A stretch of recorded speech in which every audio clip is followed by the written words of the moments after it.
Good morning, or whatever it is wherever you are. So, we got a problem. This map doesn't exist anymore. I also lost track of all my windows. I don't think we actually need this for a little bit.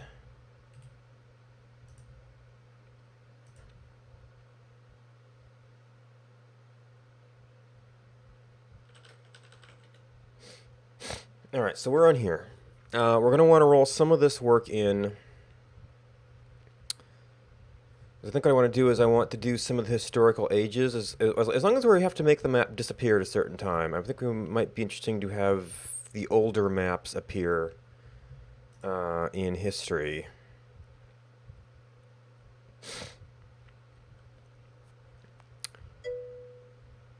Hey, Rosmo.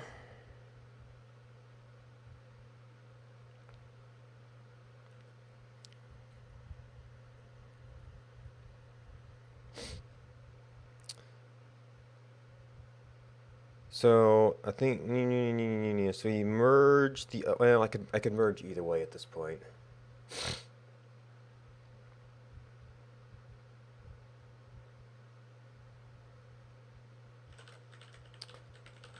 I guess we merge generation into master because that'll kind of show up what's going on.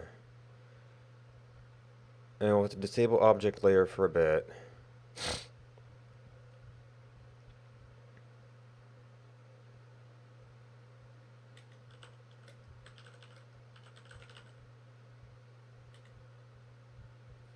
Oh, we actually got a merge conflict.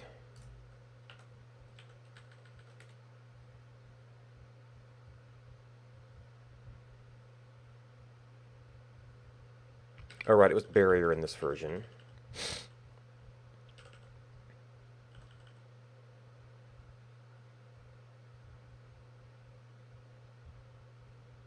Wait. Oh no, that probably has to be delayed till stuff comes. Okay. So it is going to default to showing all of this for now. I need to fix the merge conflict first.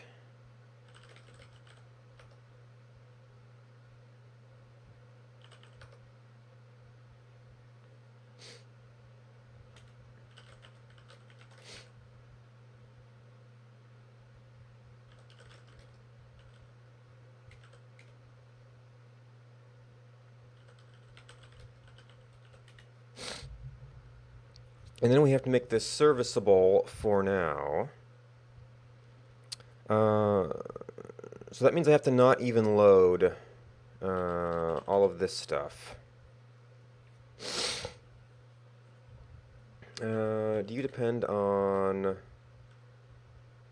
map? For the ultimate add to, yes.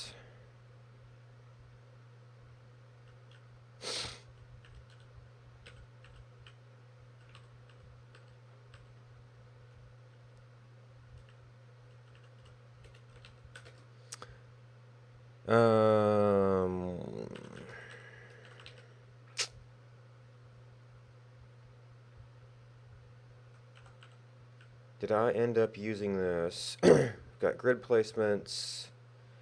We've got the biomes. I think I only need biome map for the biome generation itself.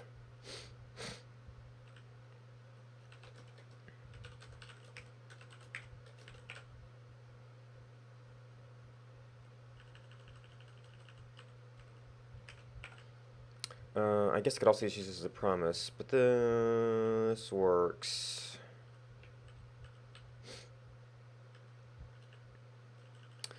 So down here, I just need to test that it works.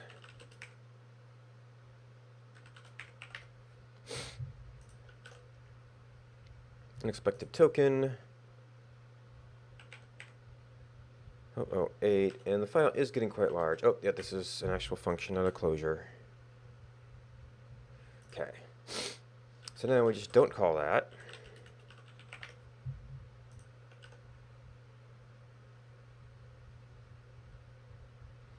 Alright, so we've still got... Alright, that's biome only. Density isn't a thing we're going to show normally.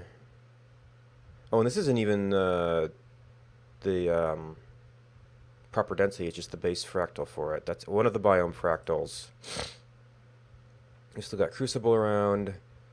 Oh, and this is an object overlay at the moment, which has no data because... Actually, I guess the way to do that would really be have the object layer do an onload. Although it won't always be an overlay. It's currently an overlay. So the object layer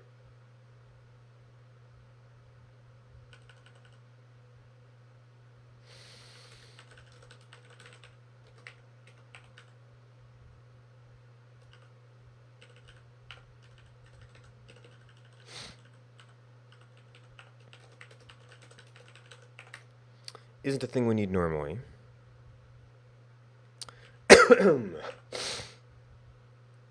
Overlays object. We don't actually have to reference it through there. Okay.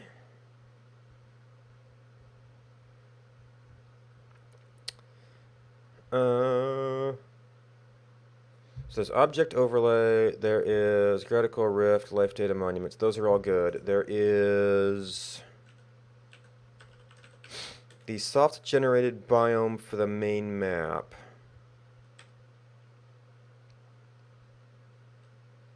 That's going to get moved around a little bit. That's not doing stuff by default.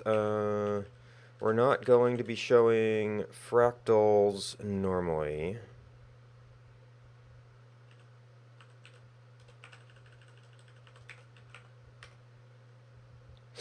We're not going to be showing density normally.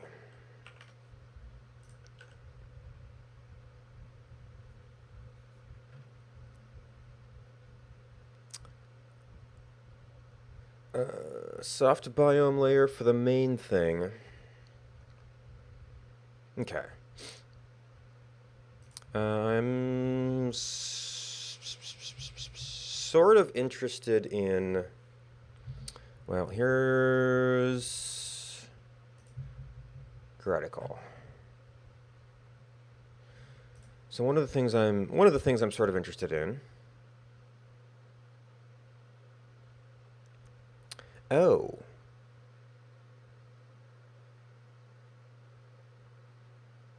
So I think where he updated the seed, he only updated the biome map. All of the other seeds didn't change. So biome-wise, it's a rotation, but otherwise it's not a rotation.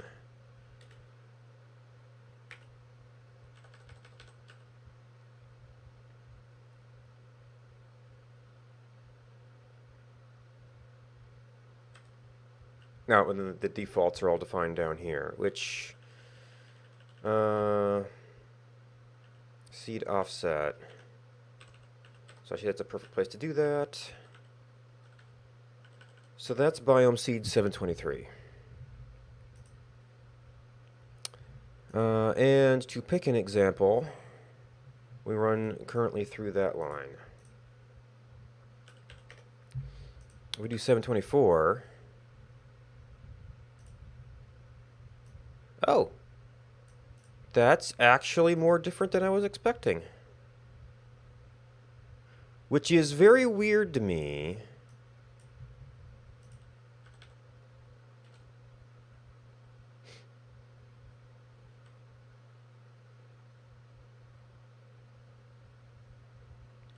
Because that's XX seed.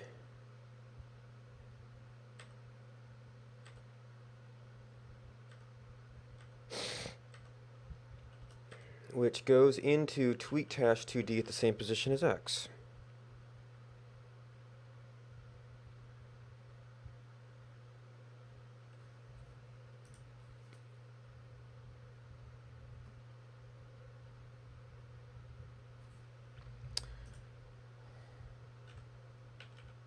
Oh wait, that was the biome. Oh, did I get these backwards?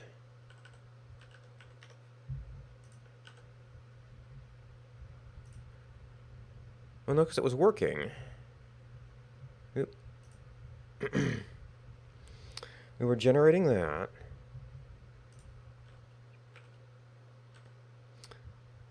Biome times biome scale plus biome seed offset. Rand val get xy fractal.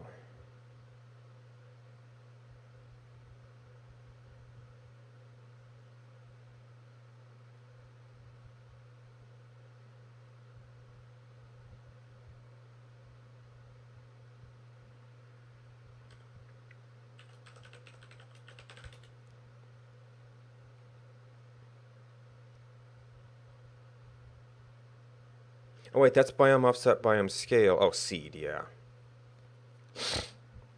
Alright, so where did you go?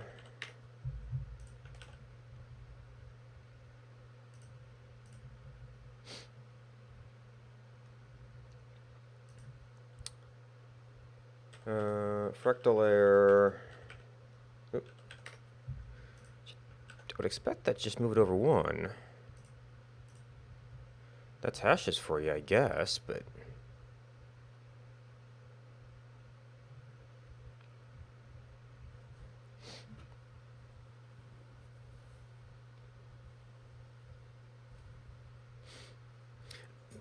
Oh, maybe because that's not actually the XY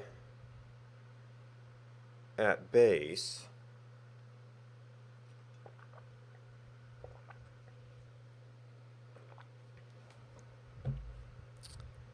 We might be fetching other XYs. So when we get down to XX tweak dash 2D,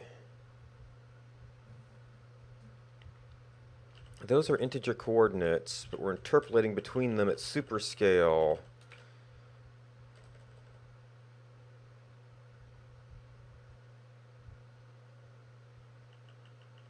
Okay, so it's not a straight translation because we are evaluating that hash at all of these different scales to get the biome, and then the seed is a constant added on top of that. I was thinking that the map was just a rotation.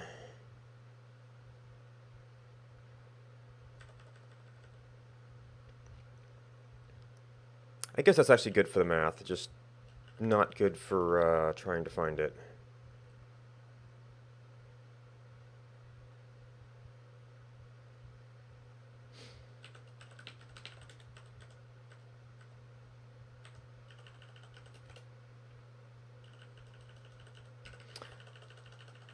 All right.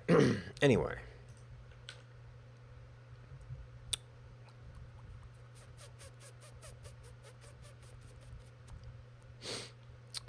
First thing we need to do, well, I guess we have to define, I guess, an empty layer group.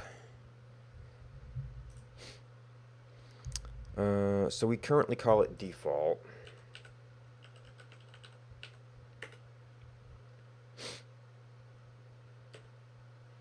Base default, which is itself a composite layer group. All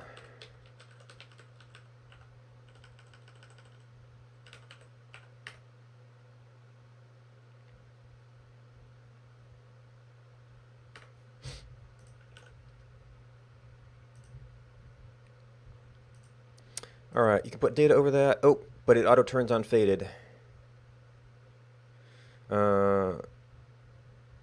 And I have very old data, so it's not actually going to be in the box.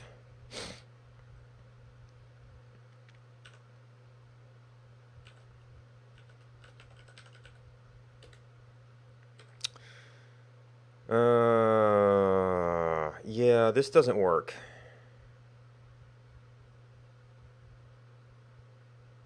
Unless you happen to be in the historical time period. So this is where we might want to do some of the time-sensitive stuff, but this is actually not super useful right now. We're probably going to a time when viewing I think in the real map, if we look at life data, yeah, for the most part, we're entirely within that box, which means we're pretty much past seed. Now, we've also got the outer colonies going on. Here's another one tutorial. But I think we're probably past the point where all seeds have broken.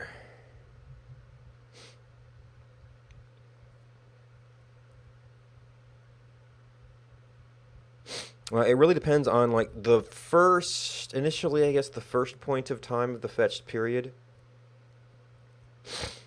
All right, data overlay, data overlay. Do we have access to the data?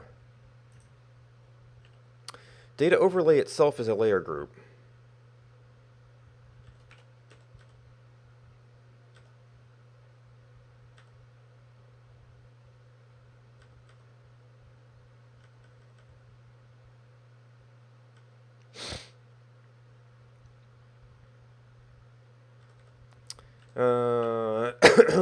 All right, so point overlay is something that has to get updated because there's a function that does that.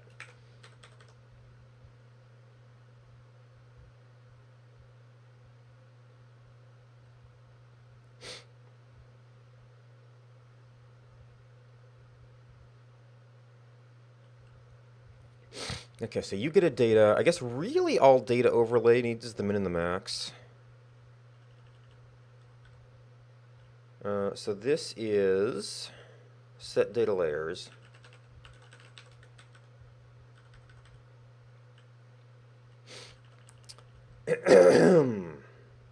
Alright, so data layer overlay is an object.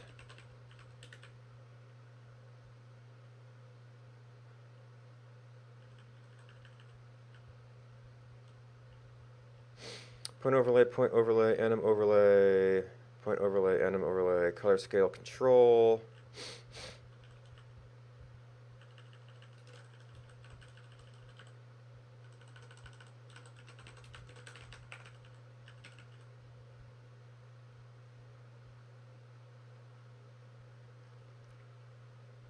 I might have to do something to make you reevaluate your time options.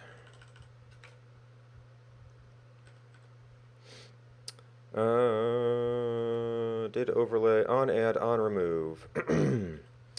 So we need a... it could be a config value.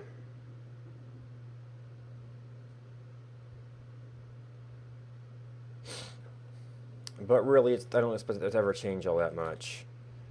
And of course, my sample data isn't in that time.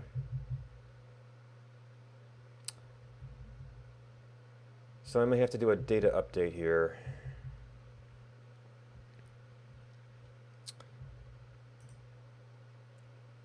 Well, or I could just point it at the live server. It'll just take a few extra hits.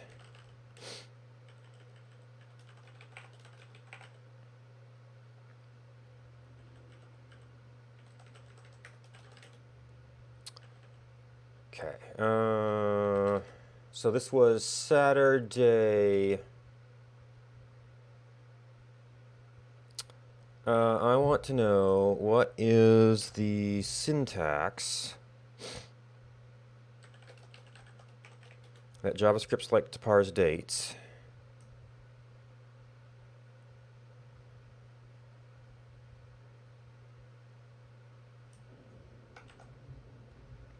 Arguably, it would probably be useful for these purposes.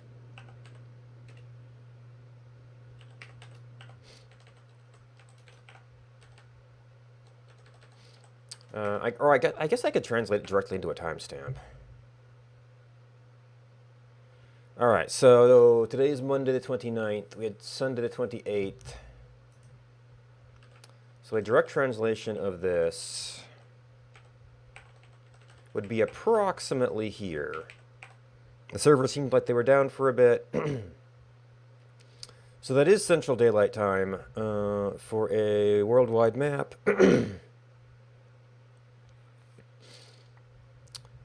So that's GMT minus 5. So GMT should be 21.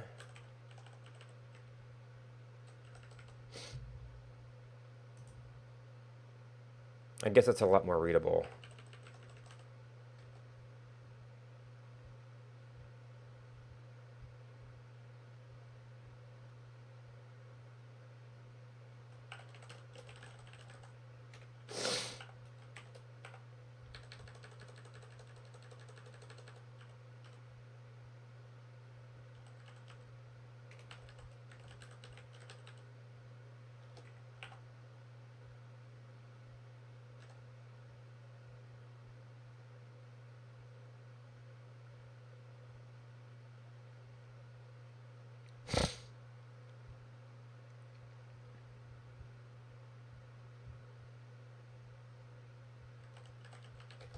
Uh,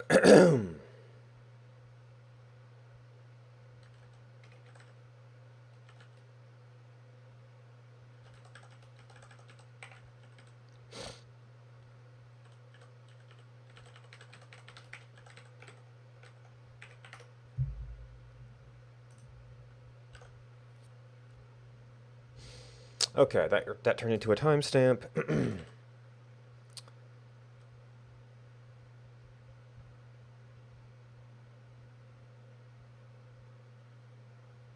So data overlay.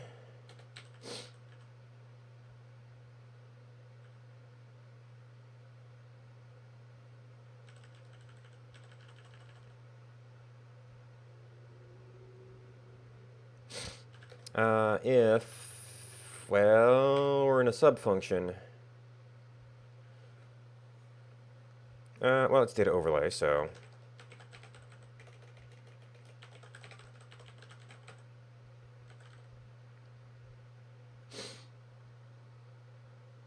Guess we're just gonna go with the start time for simplicity.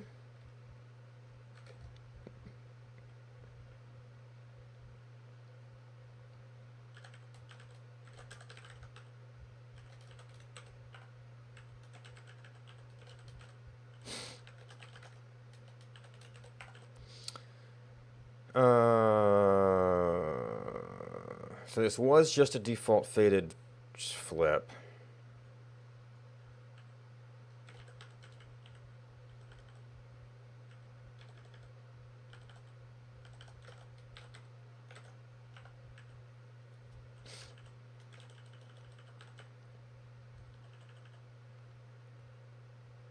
A data overlay.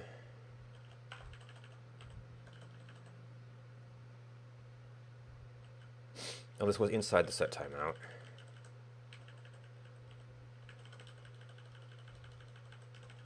All right, so this operation is here. And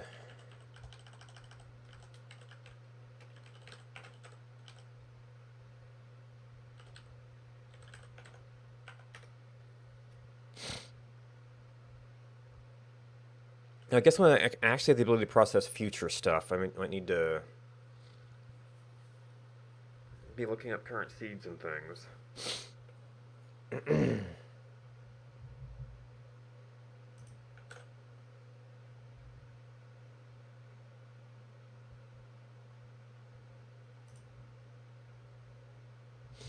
End of certainty. Oh. Wait. Oh, because it's now down here as well.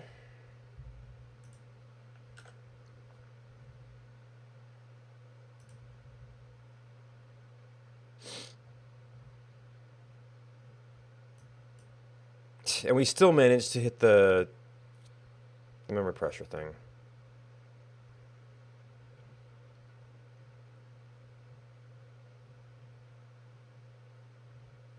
I guess that's all the point drawing that's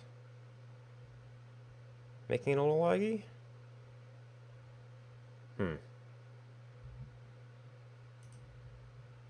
Oh, but now we've got this layer and... Wait, that didn't... I thought that worked.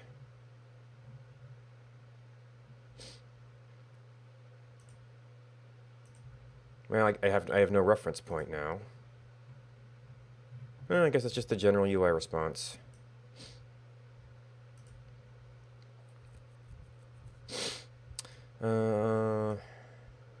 Monuments might be becoming less useful as well. I mean, maybe we'll start getting some.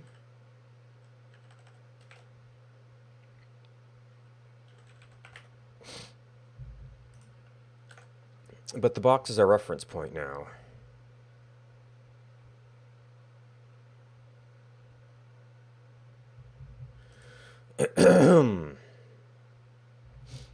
Alright, so if I turn on life data, we have that abstraction. If I go back in time a bit,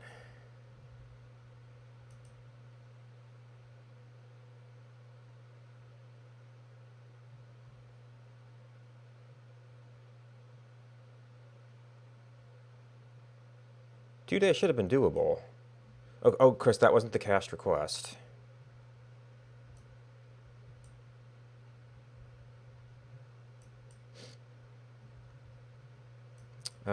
Then that should have... Oh, but that was only on add or remove. I also have to do this on data update.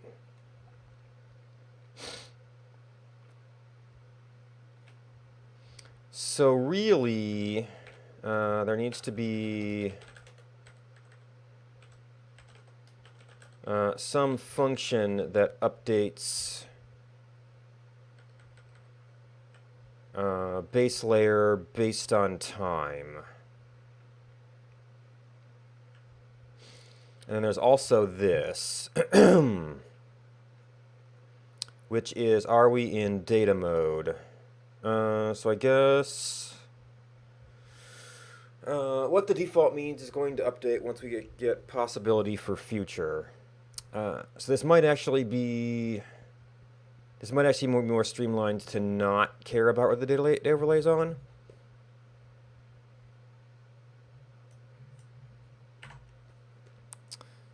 But I'm going to take a break and think about that.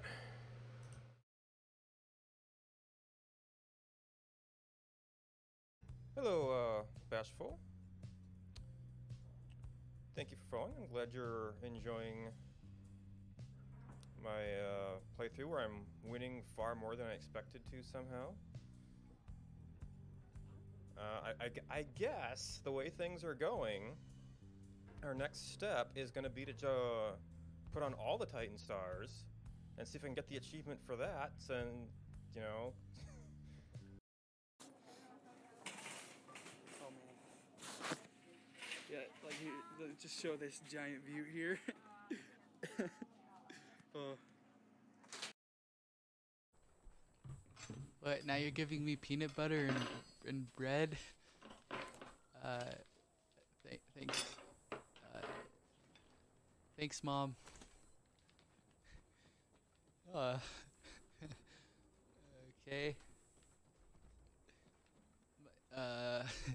My mom brought me like so much food.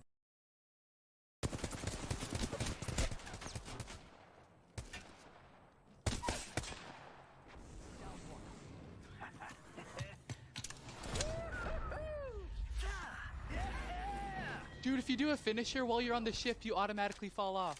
Yeah, I Oh, it's a super cool surprise. Look. Oh, God, I can't turn around. Look at this. Oh, neat.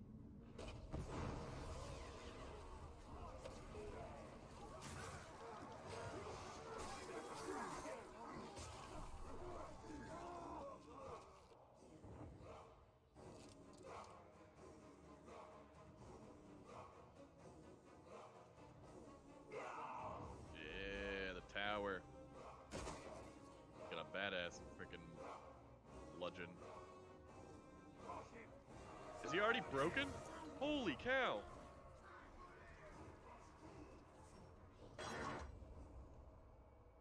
What?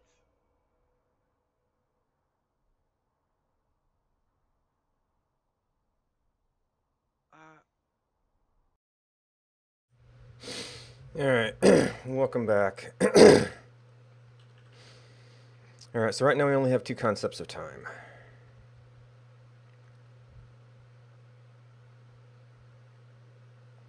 I need to redo faded anyway. It's actually going to be a little bit of its own experiment, so maybe we need to fix that first.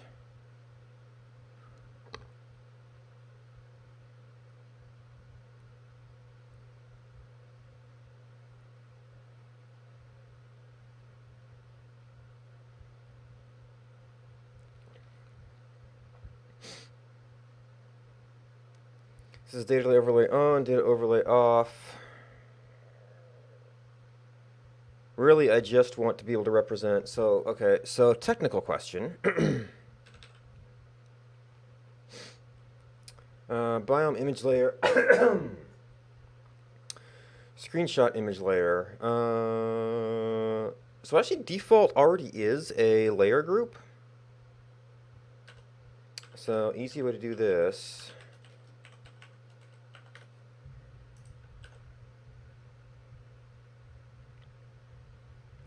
Where's my box?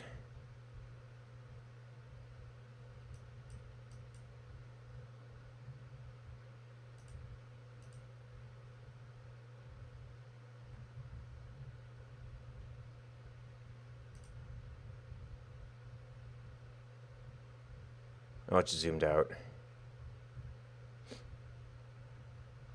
Okay, so opacity on a layer group does not apply it to the individual layers. So we are going to have just a list of all of the layers that need to be made faded in that case.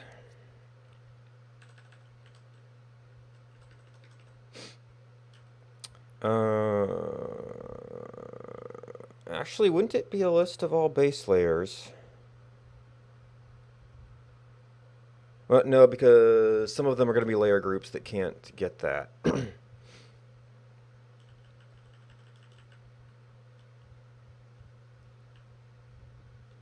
All right. All right. We also get that one.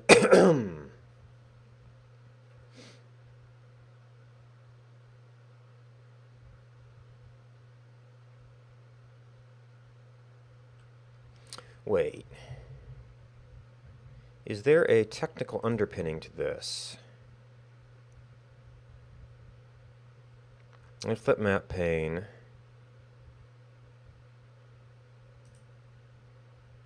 Tile pane, shadow pane, overlay pane, marker pane.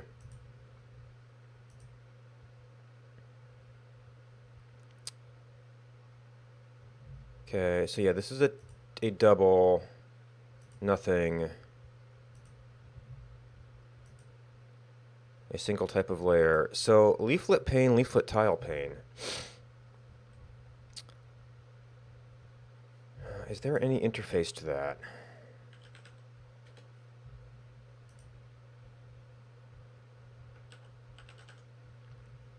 Panes. Map create pane.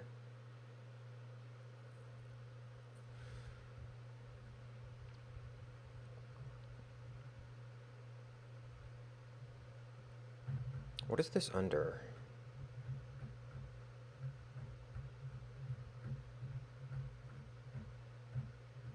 Miscellaneous map stuff? Under map. Okay, I don't know. Map.get, you can access panes or get panes. Returns an HTML element.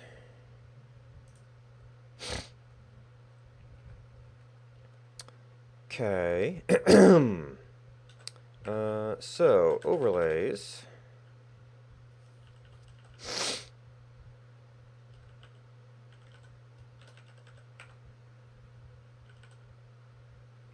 Is just going to be an L.layer group.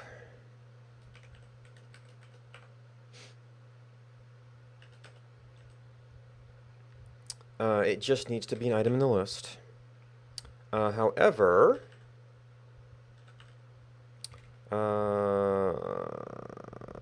on add, there's data overlay.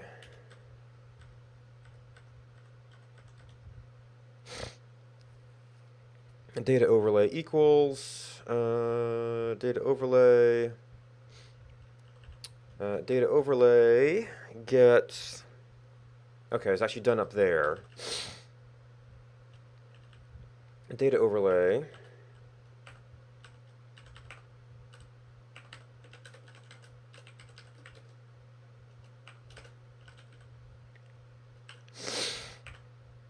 And then it's just going to take over all this, well, the original version of this stuff.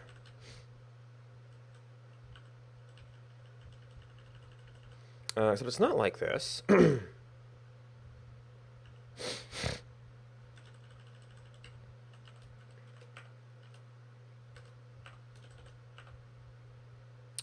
Oh, I needed on add.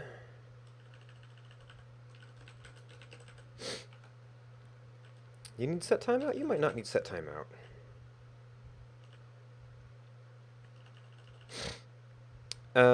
Except you need map. Map equals ev.target.map.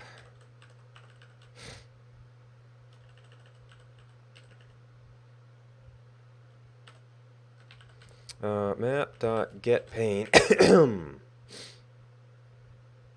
Wait, yeah. Returns a map given its each. So it just returns the element itself?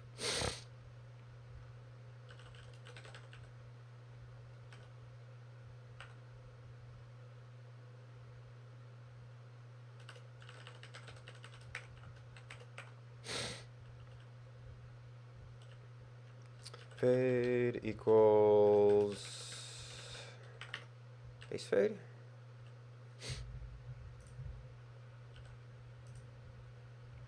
Missing after argument. Okay, you are a function.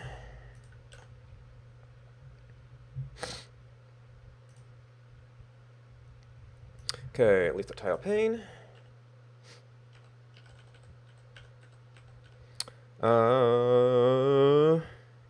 How do we set the style of an HTML element? Actually, does Leaflet have a utility method for that?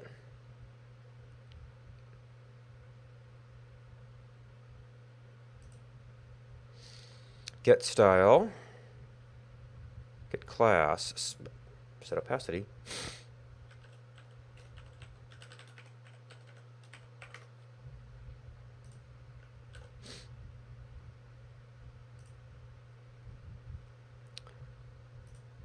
Oh, no, it's a DOM util.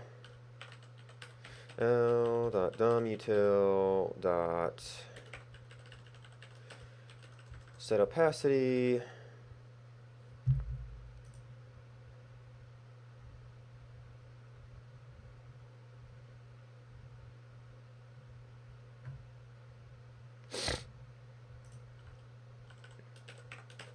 Of this.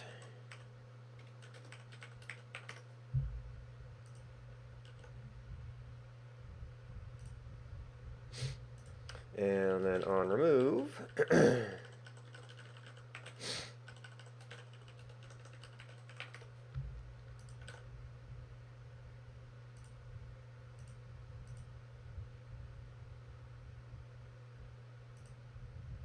And this is still doing all of its own stuff. All right, so data layer. What you actually want to do is just the on add layer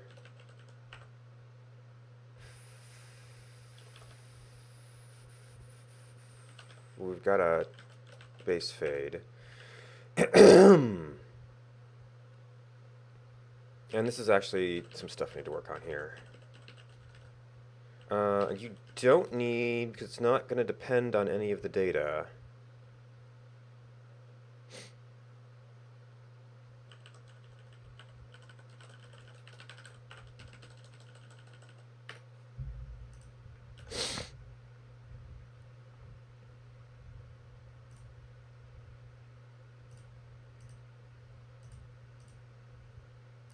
Okay. And that's not even a layer re-render.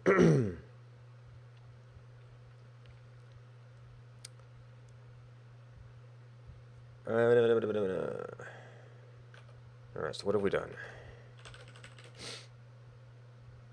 Okay, I don't want to check that in.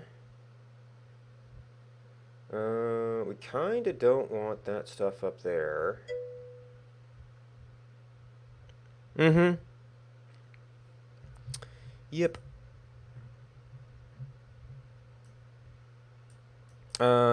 There were some over in the tutorial. I don't know if they're still there.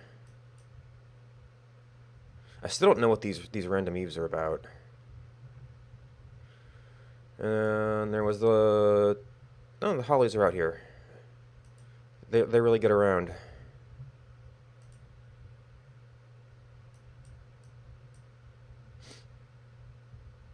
Or were out there. This is several hours ago by now. Yeah, so these were more hollies, and this was, well... There's some lizards in here somewhere.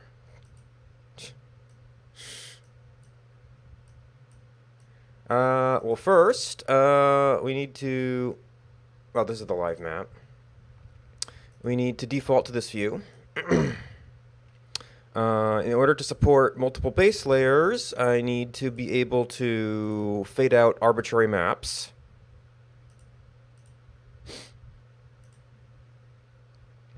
Then we turn on client-side rendering for the other edges of the map to kind of get us used to doing time-dependent rendering. And then whenever the seed log comes along, we set up client-side rendering for that. It will be slower and annoying until I get around to optimizing it, but it'll work.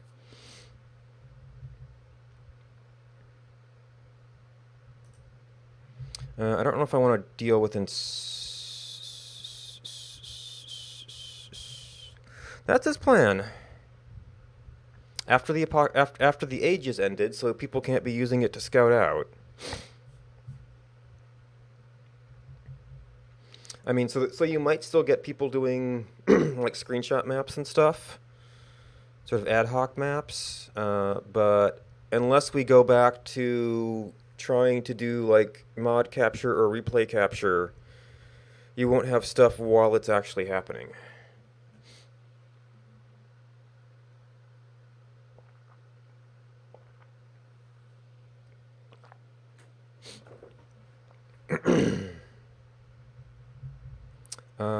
No uncertainty.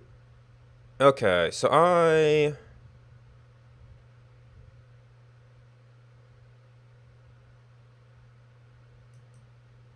might need to put my own attribution back on other things.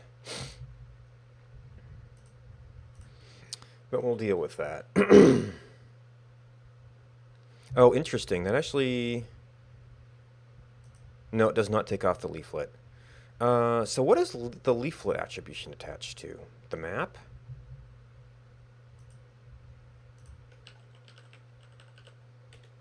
Yeah, that's attribution.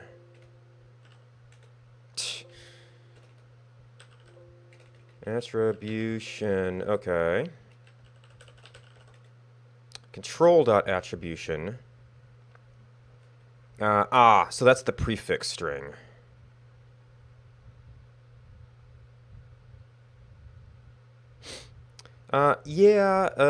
It's gonna be a while before I can actually do that. Set prefix. Oh, so the layers are adding and removing their attributions. Okay. So I should probably... So that's that attribution. That is... for any actual data layers. And actually, that's going to have to go on some of the non-image layers too.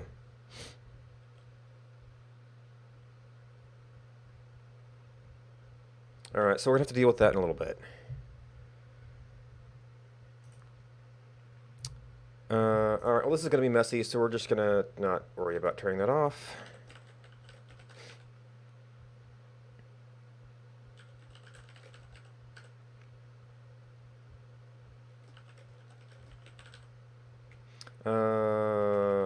Fade as up, there's not.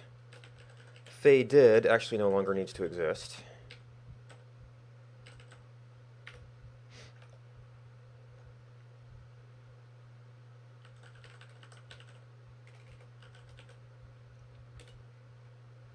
Okay.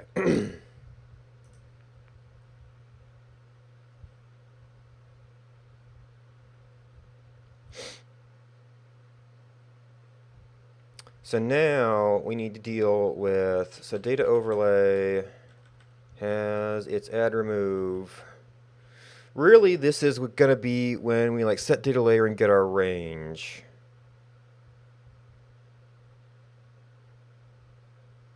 Now I was doing a delay on this before.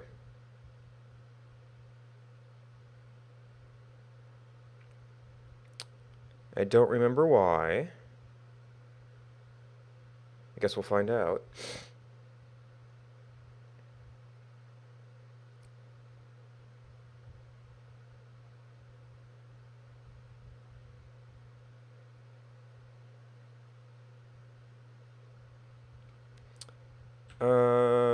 So that's update data. I might actually want to pass over the timestamp so you can sort of scroll back and see it without loading data. But for now, set data layers, we're probably going to want to have a helper function.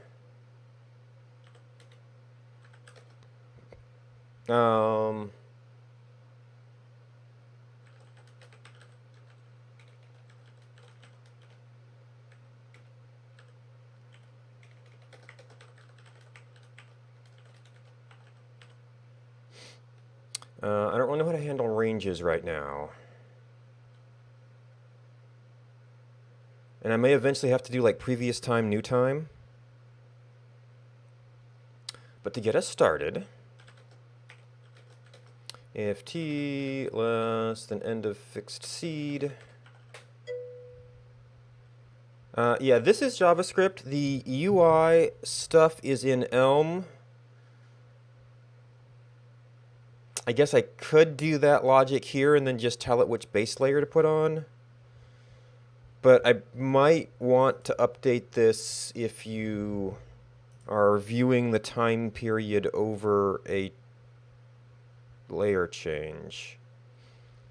And those events are principally going to be coming from here. No, I probably should. I think I just forgot about that.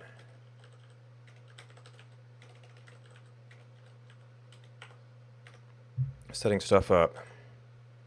Reference error. Object overlay. See? Finding bugs already.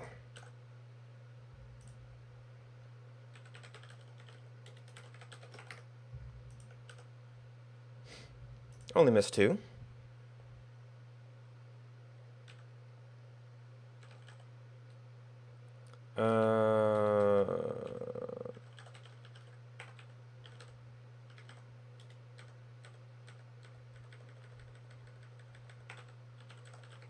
Okay. What the heck did I have to call it then? Base layers by time.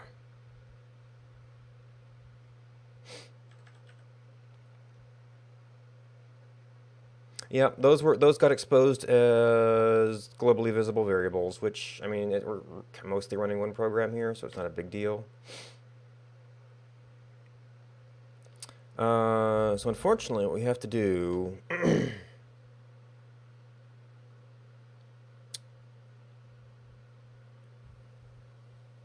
I guess we could go through all of the base layers, determine which one is currently on, turn that off.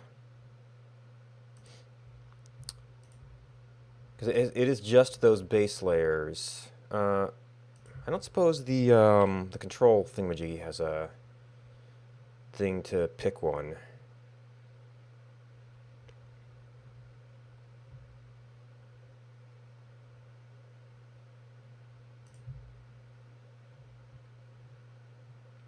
Options, methods, add base layer, remove layer.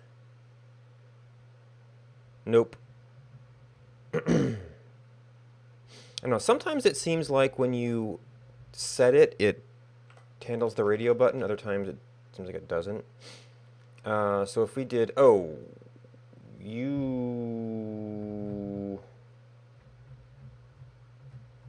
need a map to add things to it.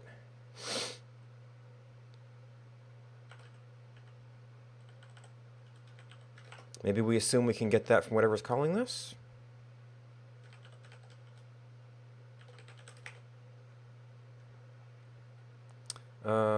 So I really need to probably need to get better names for things. So base default equals, well, this is kind of what they are.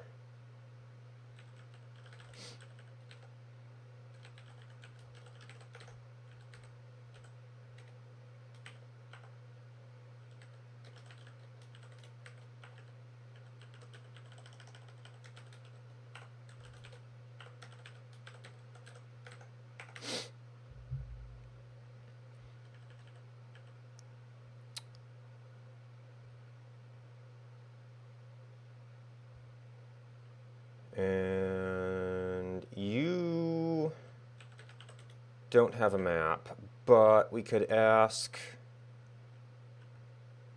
are the overlays on at this point?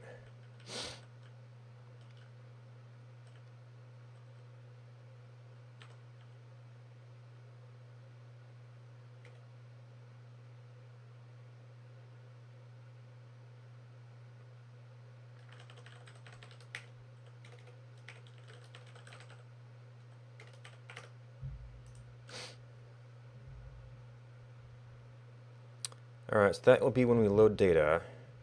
Oh! We ran some more code.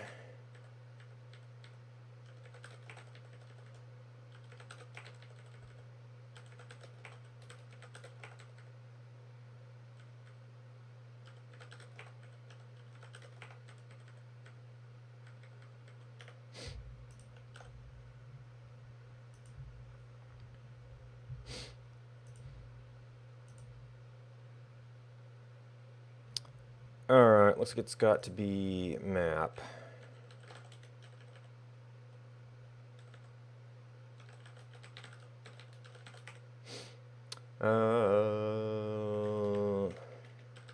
Point overlay.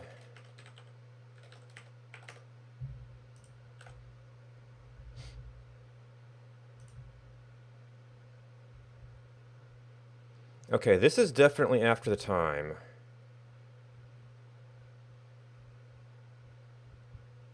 So we must have to actually remove it.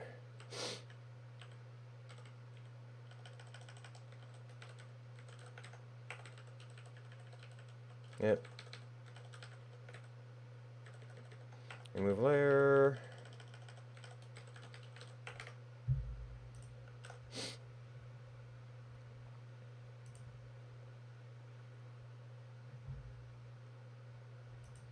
Okay, we're not doing what we think we're doing here.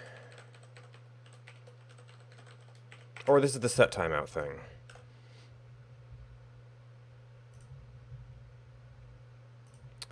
Okay, so we've got something that looks like a map. We've got something that looks like a timestamp. Although maybe that's not directly integer comparable? Oh, different timescales.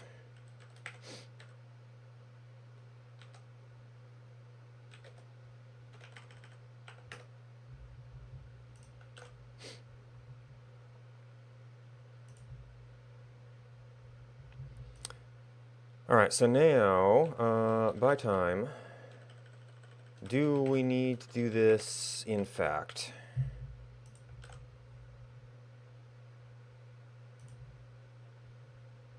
Okay, yeah, we do.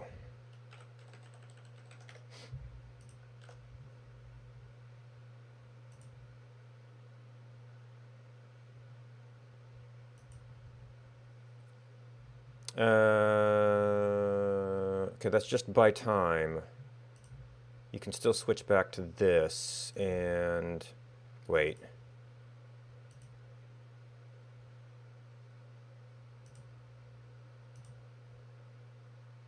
Why was I in fade mode?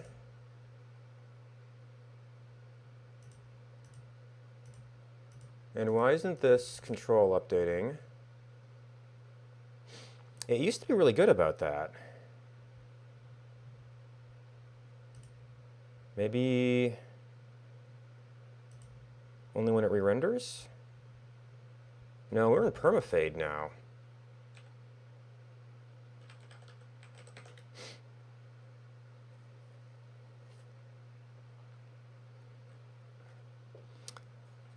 Oh, maybe this is because this happens during layer add removal, so the control can't handle other things happening.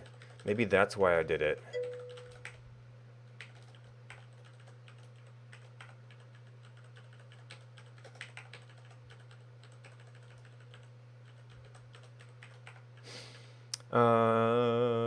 So that the data update shouldn't be happening during a control update.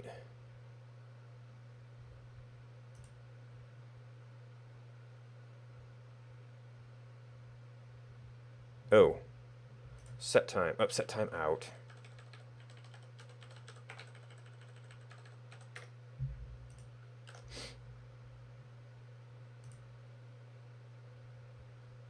Okay, now the control is responding.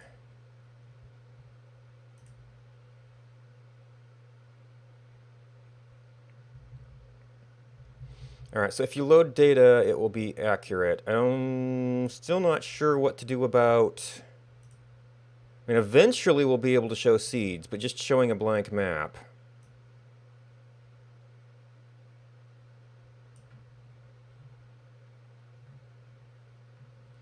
I almost want to do something like...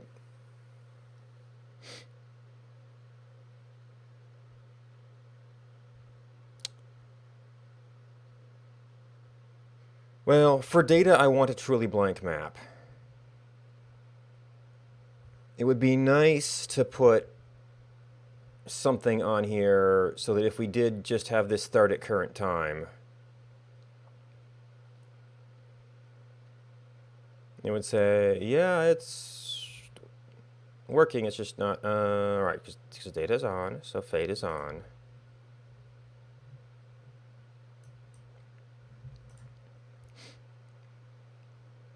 So that's data. By time.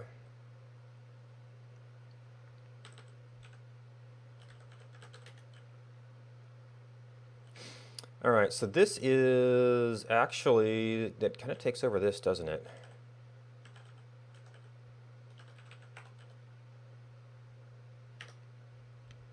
So, I mean, technically Rift only exists after a certain time, and if we get really fancy, we could do time accurate, well, somewhat time accurate rifts.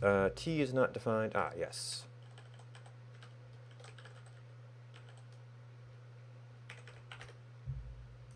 But you are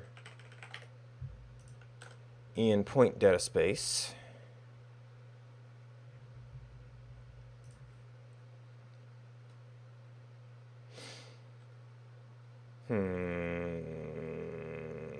Maybe this should actually be in seconds.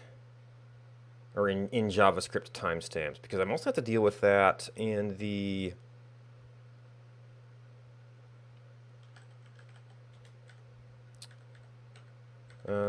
when we do...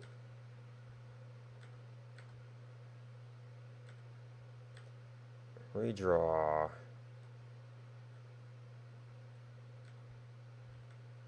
What was the time dimension on update thing?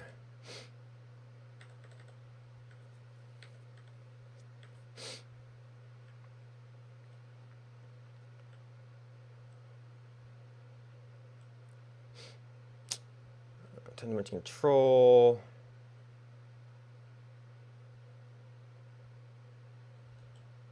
Time load. Update tiles.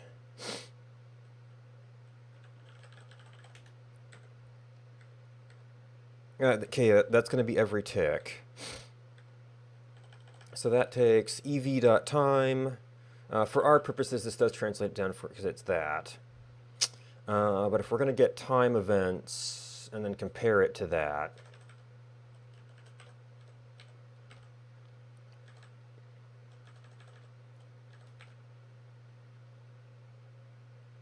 so as long as these are comparable, it's fine.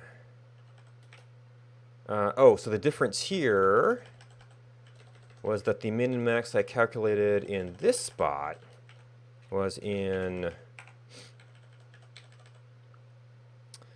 So this might be this is one of the cases. So there's this thing in programming that kind of got called Hungarian notation, I guess, because a Hungarian guy started doing it. Where you would like prefix a variable with something that indicates information about it. It's got somewhat more popularized using it as a type system, even though that's not how it originally went.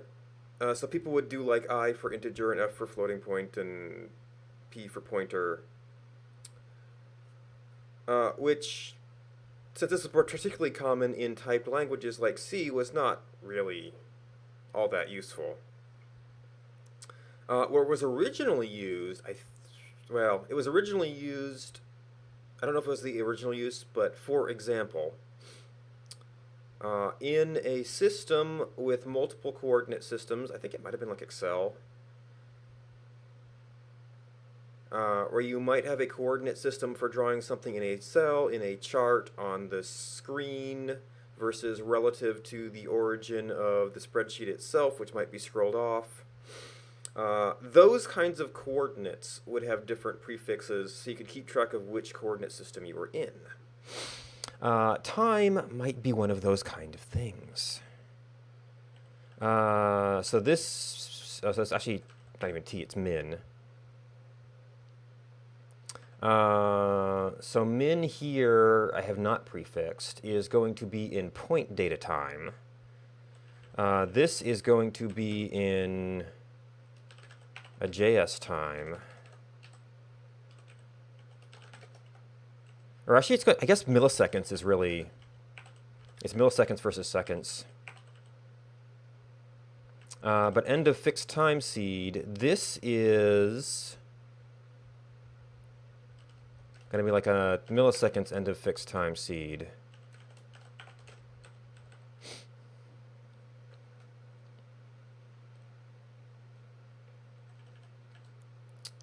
So that would be like min seconds, and then if we go down to here, date.now is also in milliseconds.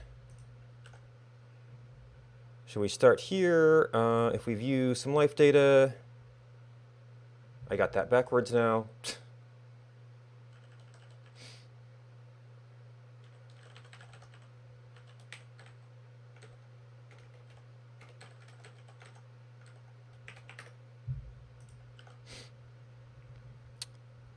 $15,644, 15,156 for 15642.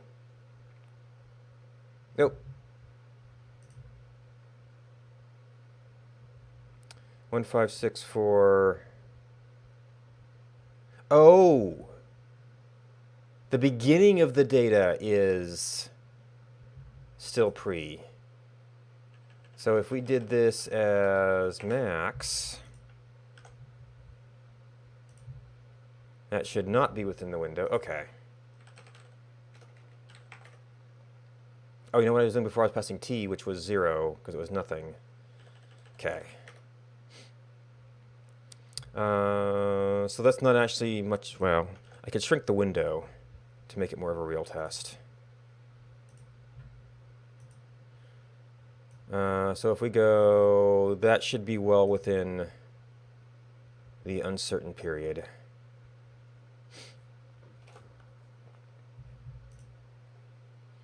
Now this is going to be like add, remove, add, remove, add, remove, add, remove every time, no matter what. So we're going to need to streamline. I guess I could test which layers are visible. And then go through and make it correct.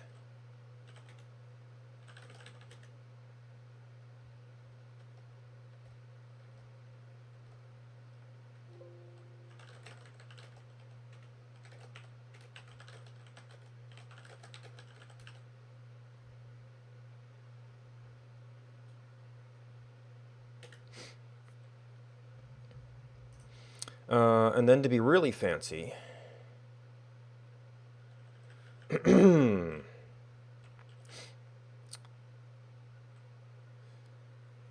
so we have to know which layer should be on. So this is going to be something like var target layer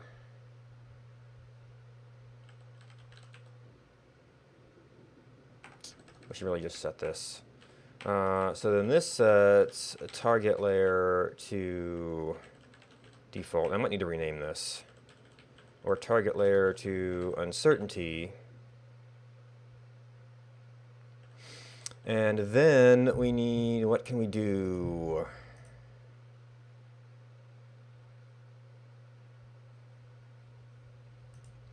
Is there a map method that tells me all of the currently enabled layers, for instance? Well, I guess this is base layer list.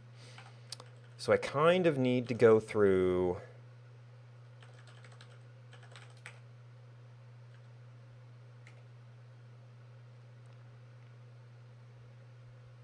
I might want to try and track. If I try to track current layer, then I need to know, then you need to be able to tell me that you changed something. And you have no events.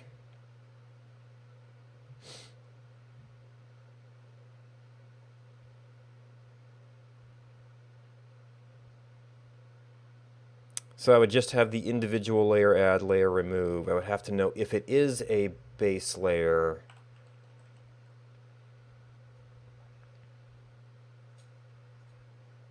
All right, we'll do it the hard way first.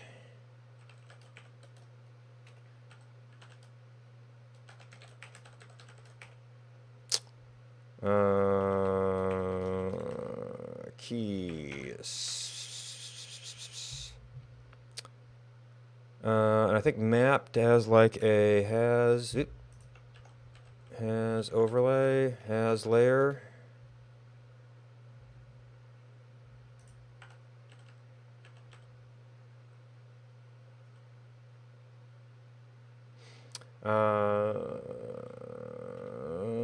This is a double if.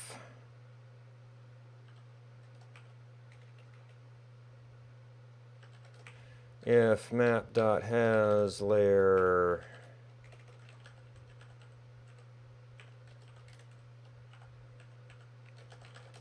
else why are brackets mismatched? If map.has layer, then if key equals target layer, obviously, if it's there, and if it is not equal to that, then we need to map.remove layer base subkey. And if it doesn't have the layer and it is equal to, then we need to add layer.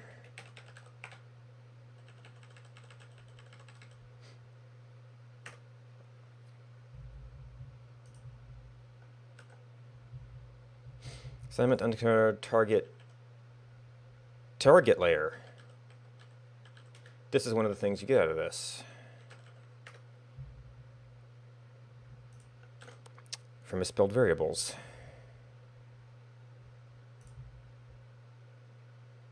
Okay, yeah, start of time works. So that seems to be correct. What this might make, I mean, this is still asking has layer a lot, so it might not be super efficient. But time load.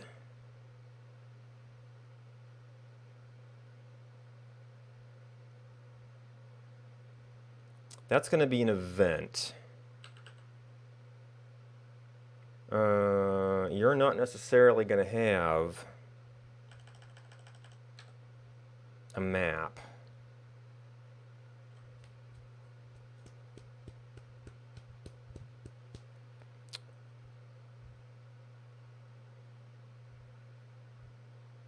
I guess the anim overlay could call down to it. It should have a map.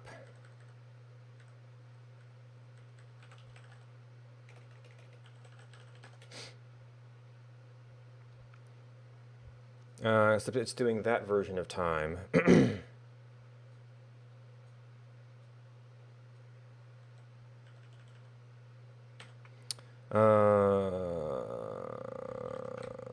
Base layer by time.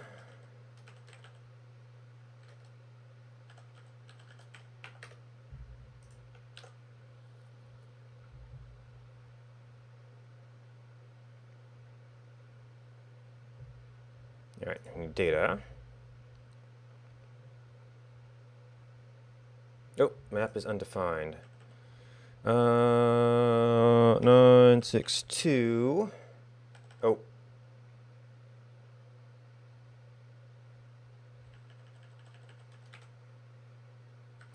Oh, so you can get called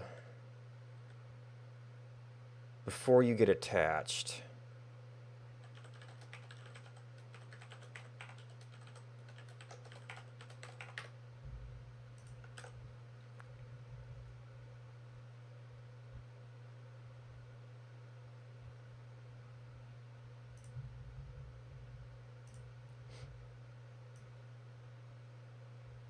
Undeclared variable key.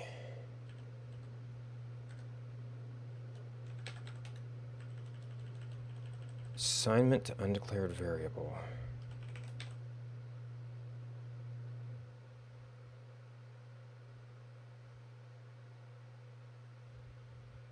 $7.99. What?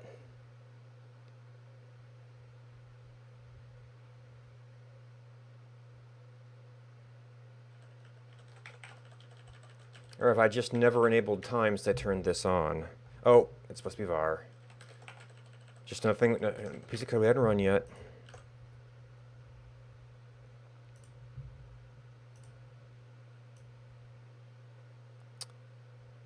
And good night. And you can kind of see there's an Eve explosion there.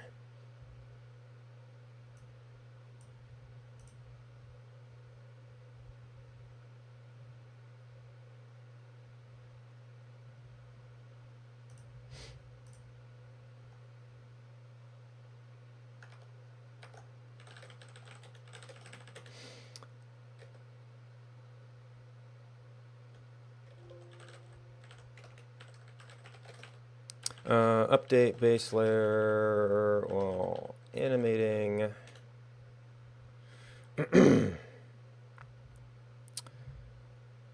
right, so now that we've got that, I don't know exactly. Well, I have a sense what seeds are going to look like. We could do some sort of dummy layer with random seeds just to see what it looks like. But something that could actually be useful is developing some historical maps. So actually default, that actually gives us a name for default.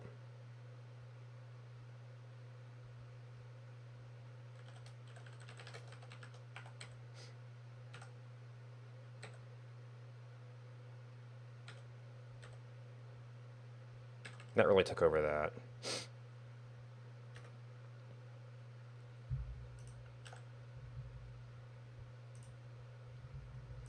All right, so now, so that is a,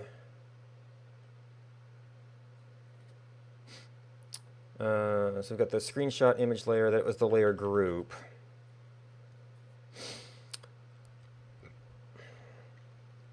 So we have, one thing I don't know, it's an interesting idea that it matters. The whole idea about the everything being at the same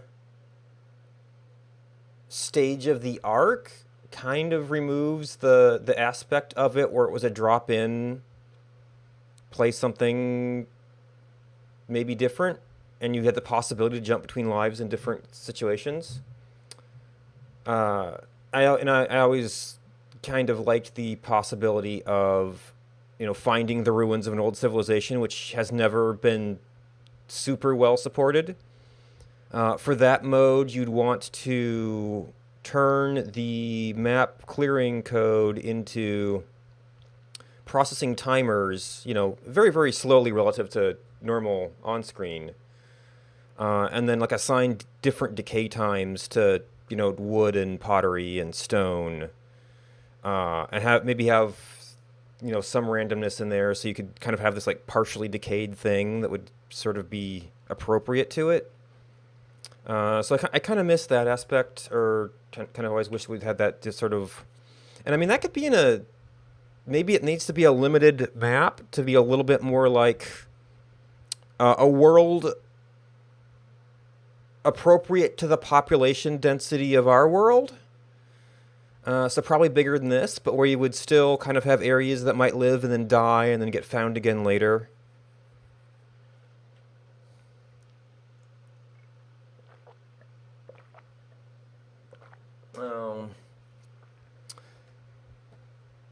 There are, in fact, fixed resources on Earth. A lot of times they're significantly greater than people would be dealing with in a lifetime. I mean, the game does go through thousands of years at a time, in a couple of hours, but so the time scaling there is weird because we don't think of things as running out quickly. But, you know, our life is 60 years, and maybe that could exhaust a mine. I would kind of like to see longer-lived resources and, for instance, a more complicated process to mine iron so that people could, you know, set up a mining town where you sort of have to work that in the same way that you have to work the compost cycle.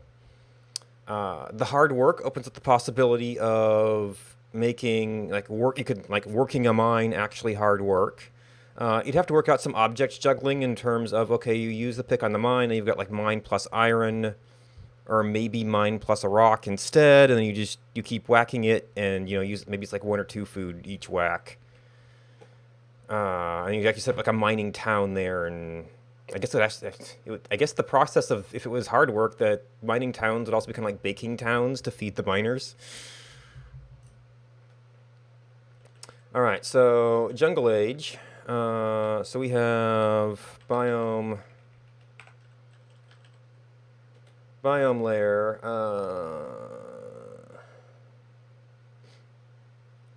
Okay, so I've currently got num biomes as a parameter.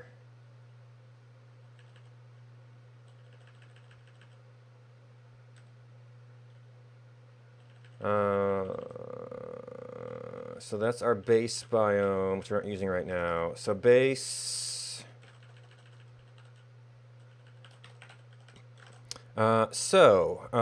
Before this was the desert age. And I'm going to probably have to work on the ordering here, because these are not going to be nicely ordered. I have to put a placeholder. So the seed is still there. And actually, I was doing this. I mean, this is stuff we're going to need at some point, but num biomes 6. I think that will work.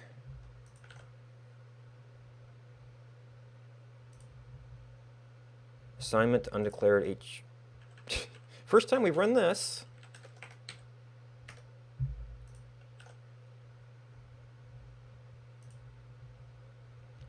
Ranval.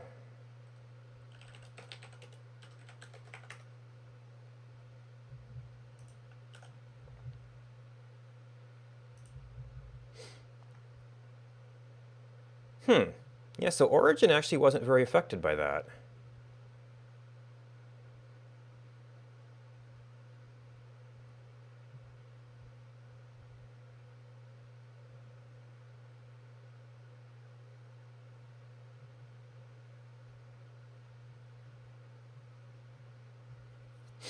If this is accurate, I don't actually have any. Well, I guess I could go run the base code. So Desert Age. I'm probably need to set some sort of factory for the settings for this. So we had, before that was the Arctic Age.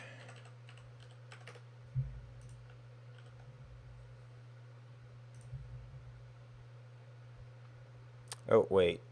Okay, there is something wrong in the way we're doing biomapping then. Because that is not right.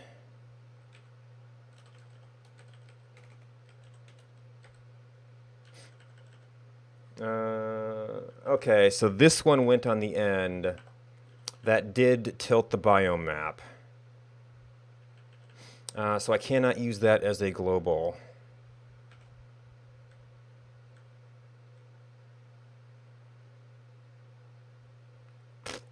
Eventually I should be able to get that from... Oh, I don't necessarily know how the biome map worked. I mean, presumably you just remove this and it works out.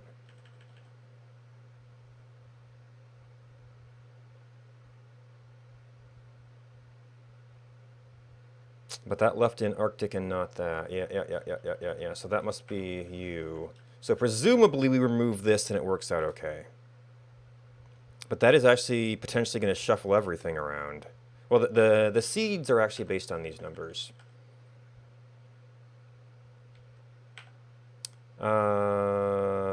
Okay, so biome layer. Now you see I did just the colors here based on that, but we still need the biome map.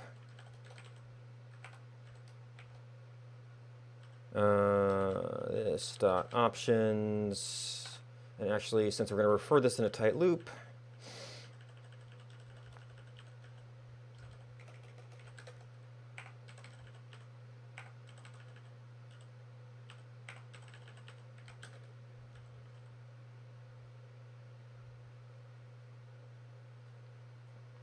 this almost does make me want to compress the table back in, because we're technically doing a double lookup here. At this stage of things. So maybe I could pre-process that table.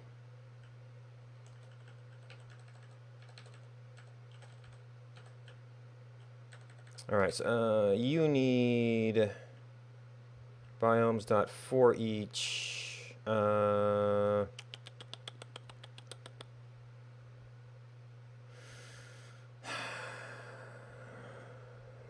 This is going to require some work, because eventually we're going to have to do this. So this is going to have to become, oh actually, this is going to become like jungle biome map. Biome, compute map, biome index is num biomes. I guess it wasn't really fetching options stuff out here. Default to that.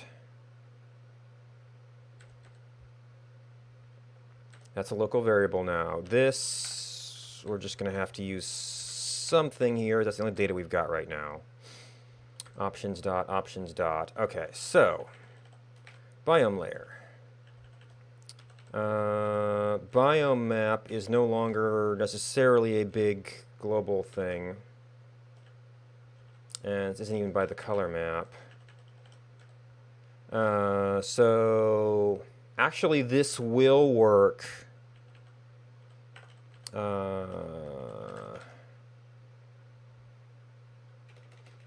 Desert biome map can actually just be jungle biome map.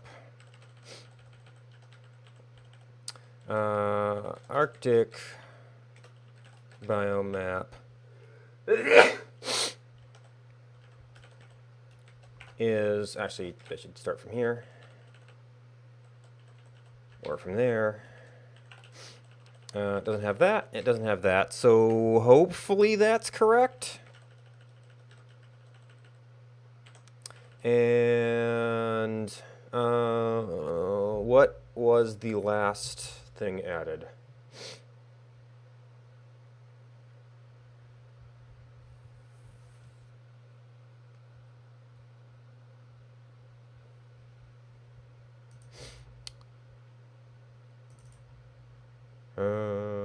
This is actually more of a data thing, maybe. Ground. And I'll have to load the TGAs. So jungle, desert, Arctic.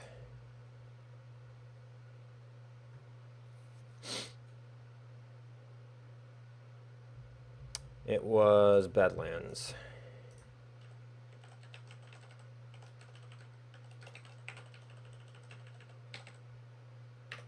That was, yeah, biome 3.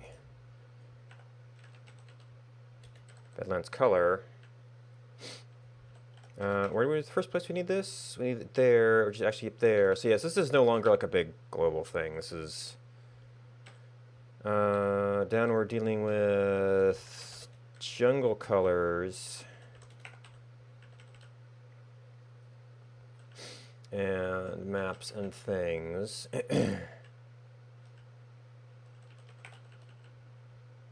So that one just dropped off the end, and then from there, and I'm just assuming that these things kind of drop out of the middle, but I don't know. If anybody has, and I guess I could, oh, I can actually go back to this age because we have the original server. So I might be able to go in there and see what that looks like. All right, so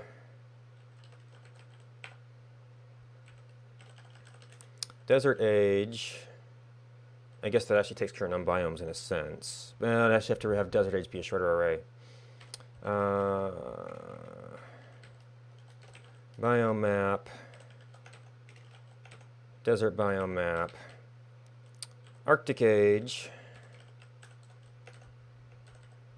Arctic biome map.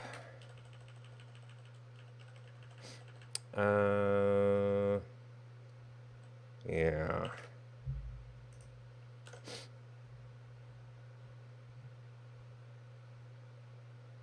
I had, yeah, okay, I actually scrolled in. All right, so desert age. No, I managed to mess that up somehow. Oh, no, I was looking at the wrong spot. This is what I'm familiar with. Arctic age, all the deserts disappeared. And these things have some degree of consistency to them, so that makes sense.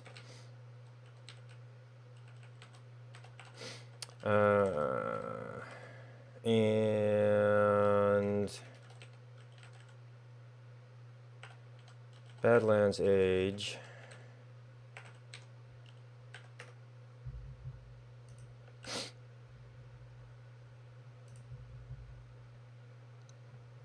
That actually looks more reminiscent of that old map I saw. In fact, if I could find that image, I would actually have something to compare against.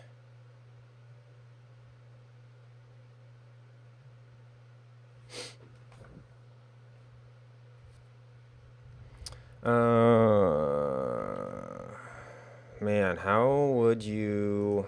nah, actually, we'll do that later.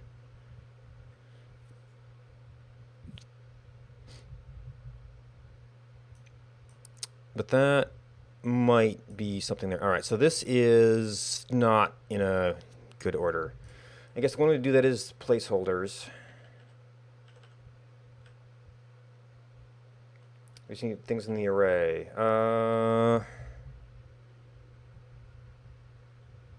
So biome was a test. We've actually kind of got that in there now. So we need...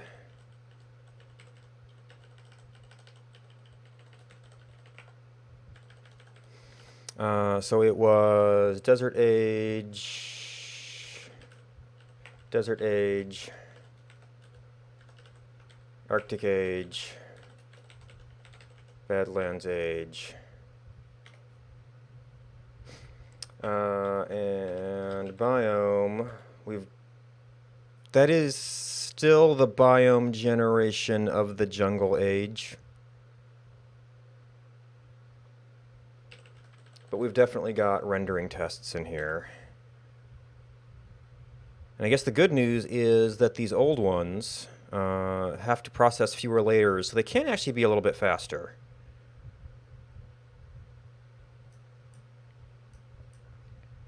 Now I don't have... I can get approximate timestamps for these. I'm going to have to do some life log analysis to get more precise timestamps. As far as when those server resets occurred.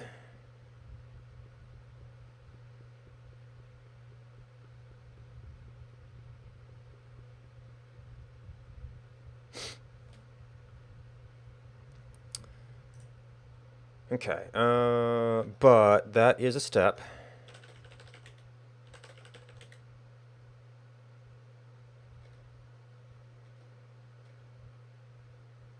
Oh, I've got inconsistent spacing here.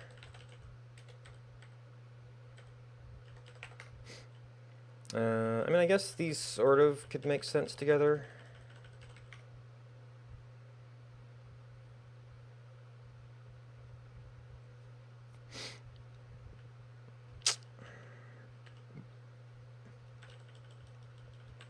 And as I think about it, I probably should do this properly, because then...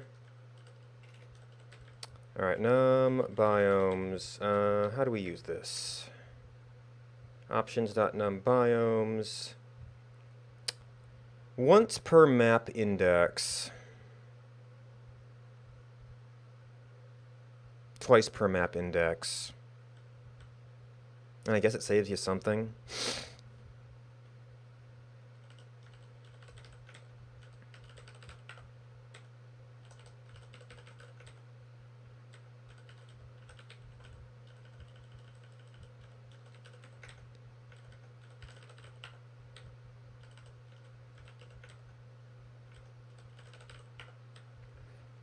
And maybe we can eventually... you don't have a default biome map. Or wait, am I not?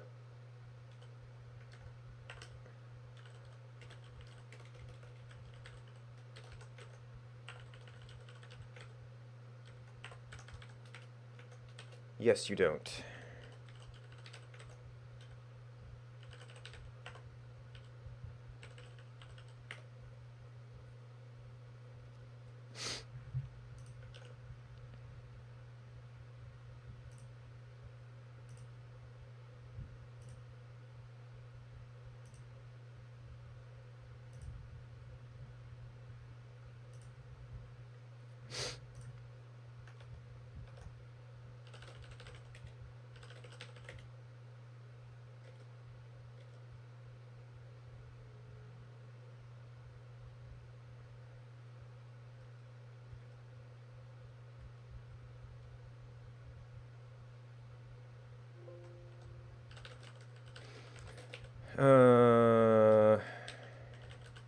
Historical biome generation.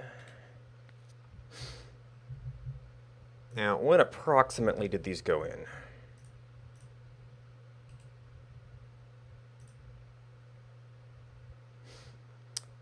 No, that wasn't what I wanted. Oh, you know what? Actually, I have approximate dates for this.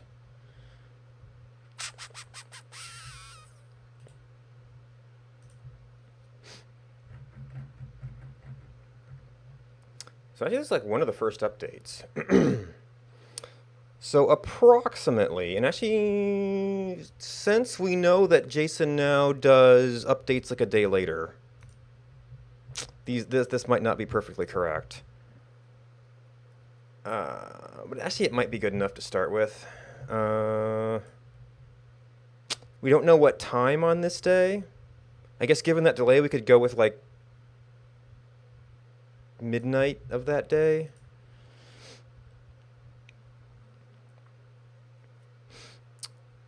By time. So actually we need to start checking ranges. Alright, so it's still sort of jungle age, it's just not the known jungle age.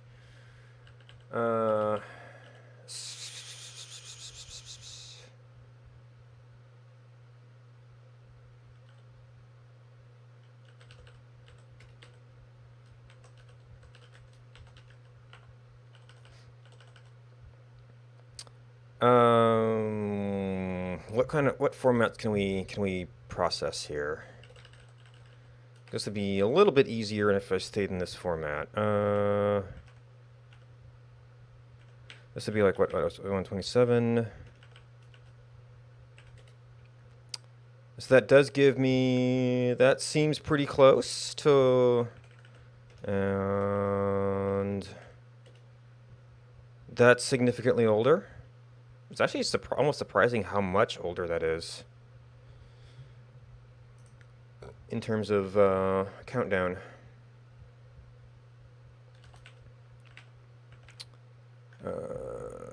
Updates.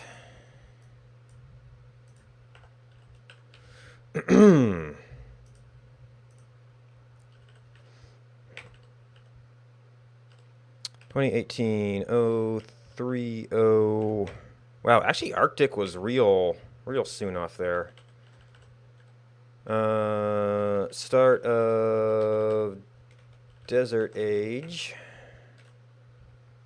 A horse with no name. Because it was you rode through the, because it was horses in the desert. Or the desert without a horse with no name. So we've got 2 biomes right off the bat.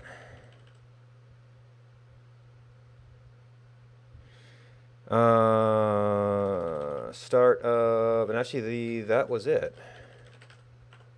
And then you would be the end of that.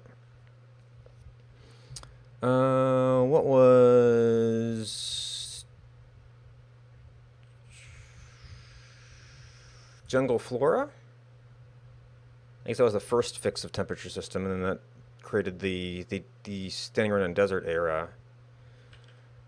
Still 2018. 19. Now I don't have a good means to scroll through this right now.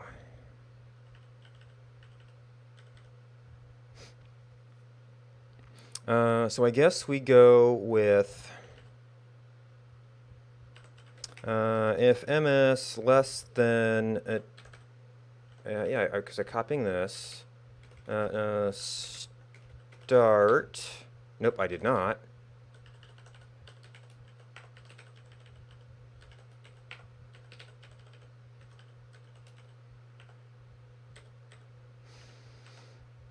MS start of Arctic age, then we are in target layer equals Badlands age. Else if MS less than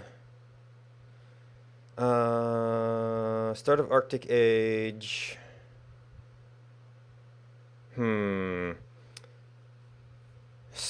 Less than, yeah, you know what, I actually kind of want to do this the other way around. Because you're going to say less than end of age than it is that age.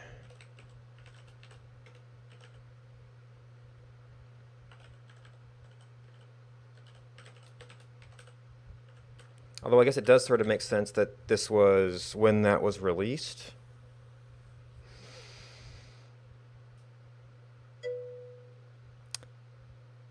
Hey Roxy, how's it going?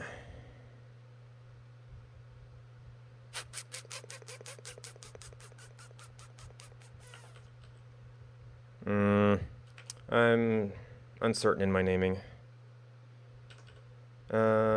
Start of Arctic Age, start of Desert Age.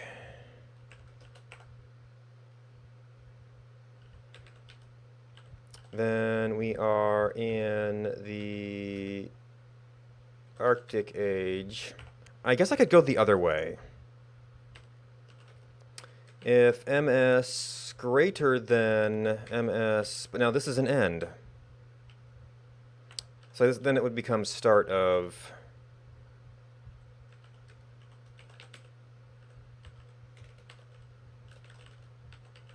the random age.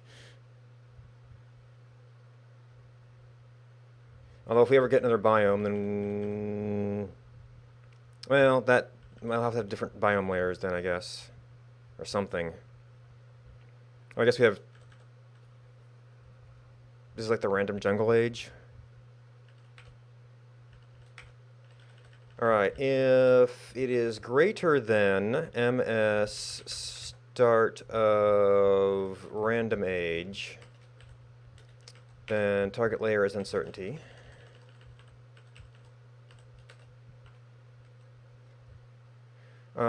Else if ms greater than ms start of jungle age, then it is jungle age. Else if it is greater than start of desert age,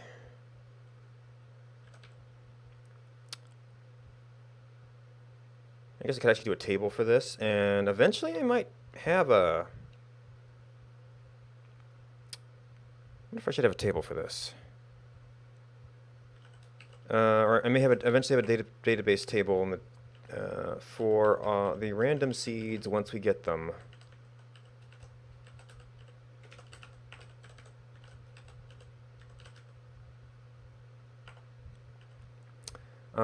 And then we have else if Badlands Age. And I think that might extend. I just don't have good means to change the time zone. So I think I may eventually want to have this thing set the base layer. But for now, we go back a little bit. And let's get less data just to simplify the queries. Map is undefined. So this is the thing we haven't hit before.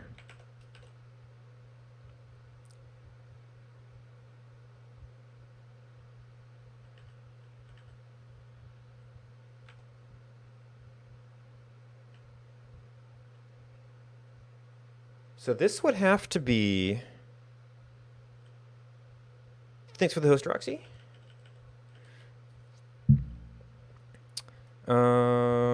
Can I get a stack trace on this?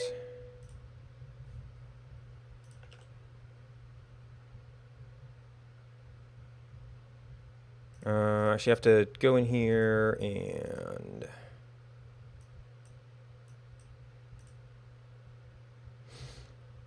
Okay.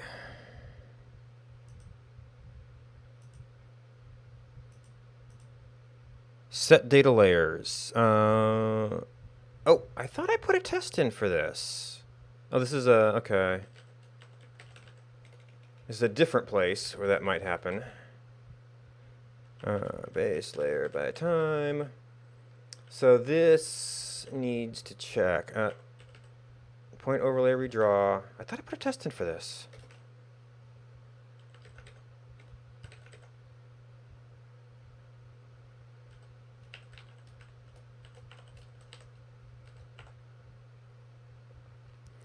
But this means I might...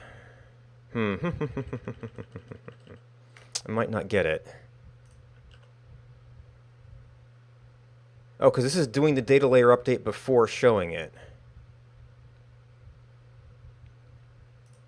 Oh, we are paused. We need to run. We need to reload. There we go.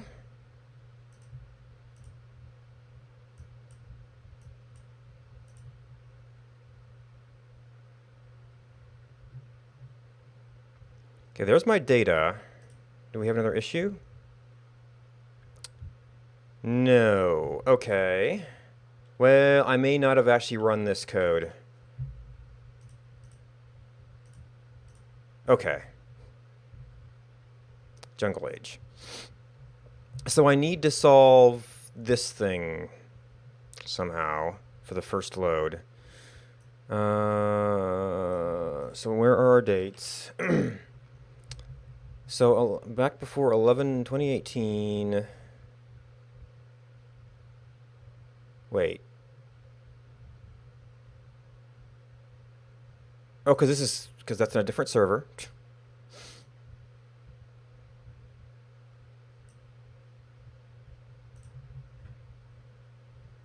Okay, that appeared to be a base layer change. Is there just no data right now? Oh, we did select the Desert Age. Was server 1 down at this time?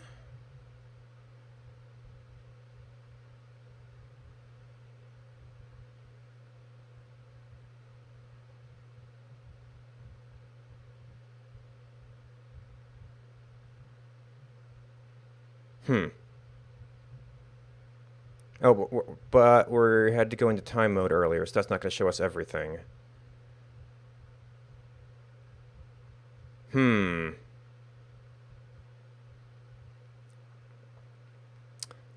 And then 331.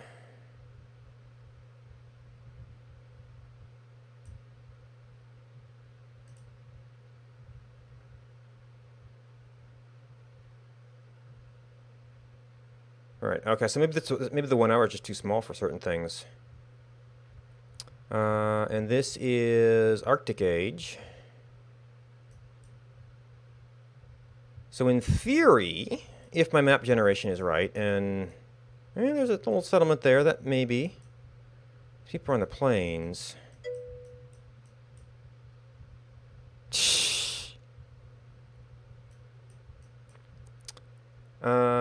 And then, let's see, so that is Arctic Age. No, yeah, Arctic Age. And then we have to go back.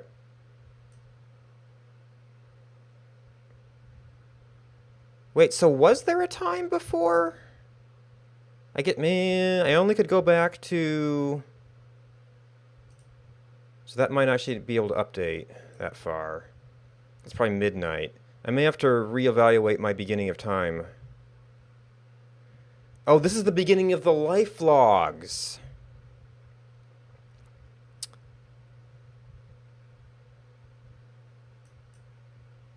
So life logs didn't come along until the Arctic Age. So you just have to manually go back here.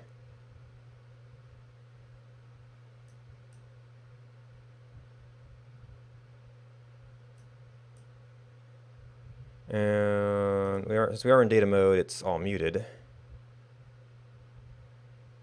And I guess there was no box here.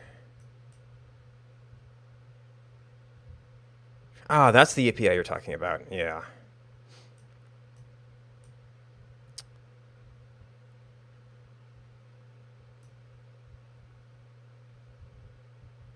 Yeah, so the hooks are in there.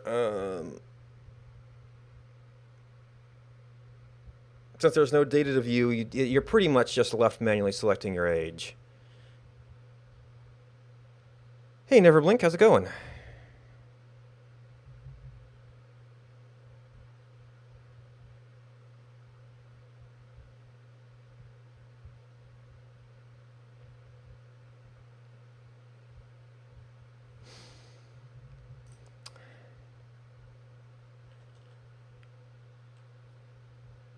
Ah, cool. So I might want to collect my biome data at some point here. So we've got colors, we've got starts, we've got layer names. Well, I mean, the ages to biomes is kind of a different thing.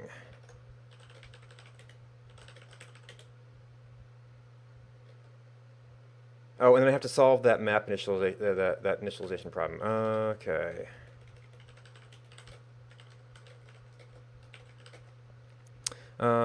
Set base map by...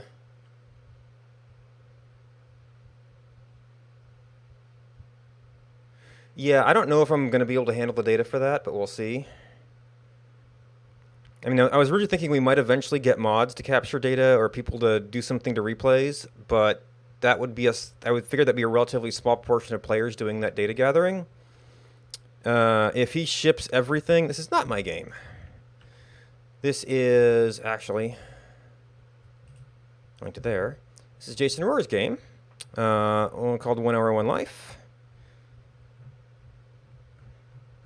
which has it's a massively multiplayer game, which Roxy, I'm pretty sure I recognized your name. So if we get a little bit more data back on server, actually that's going to change our time range. Oop, actually already fetched it. Okay, so this is a small selection of data. We are now living in the box. Well, we're in uncertainty, so you can't actually know what that is. But yeah, there are people being born and dying and trying to find resources. And if we go back in time a little bit, let's get data out of here, turn off the fade. In a world that starts out looking like this and ends up looking a little bit different. I'm just using a bunch of the data that the developer publishes and some of the code that he publishes to kind of reverse engineer, well, not necessarily reverse engineer, but to generate maps. And what I'm doing now is I am developing a completely client-side rendering for this level of stuff. I'm also working on client-side rendering of the other stuff, but that still has some work to do.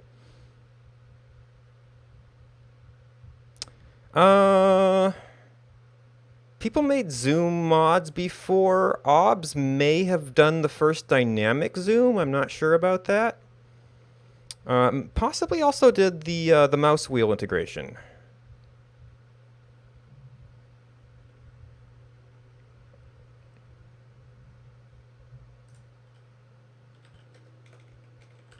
My view times are not accurate. So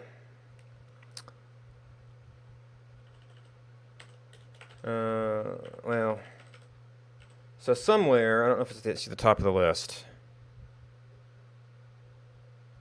Yeah, because he does all the coordinate stuff. More accurate biome age times.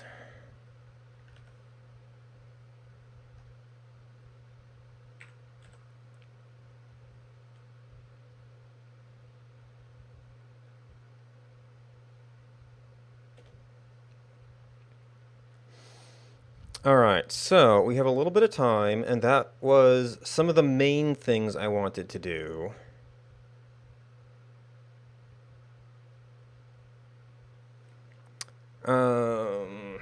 I probably don't want to define one layer for every seed. That could get a little bit wonky.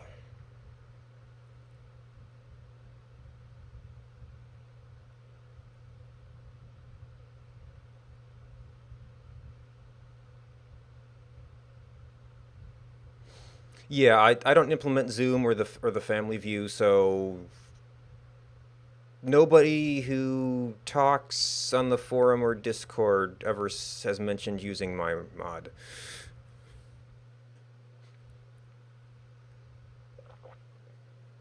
Oh, there was that one period when he bugged the ability to, like...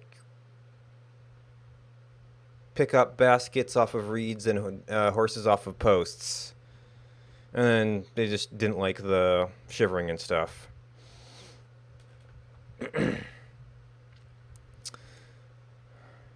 Alright. The map or the mod? Actually, I keep forgetting to update this. The mod... Yeah, oh, is Nightbot not around?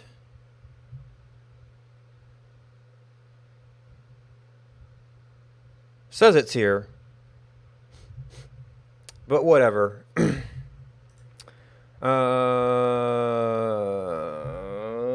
I've got the code right here. I got the list right here. Offsite.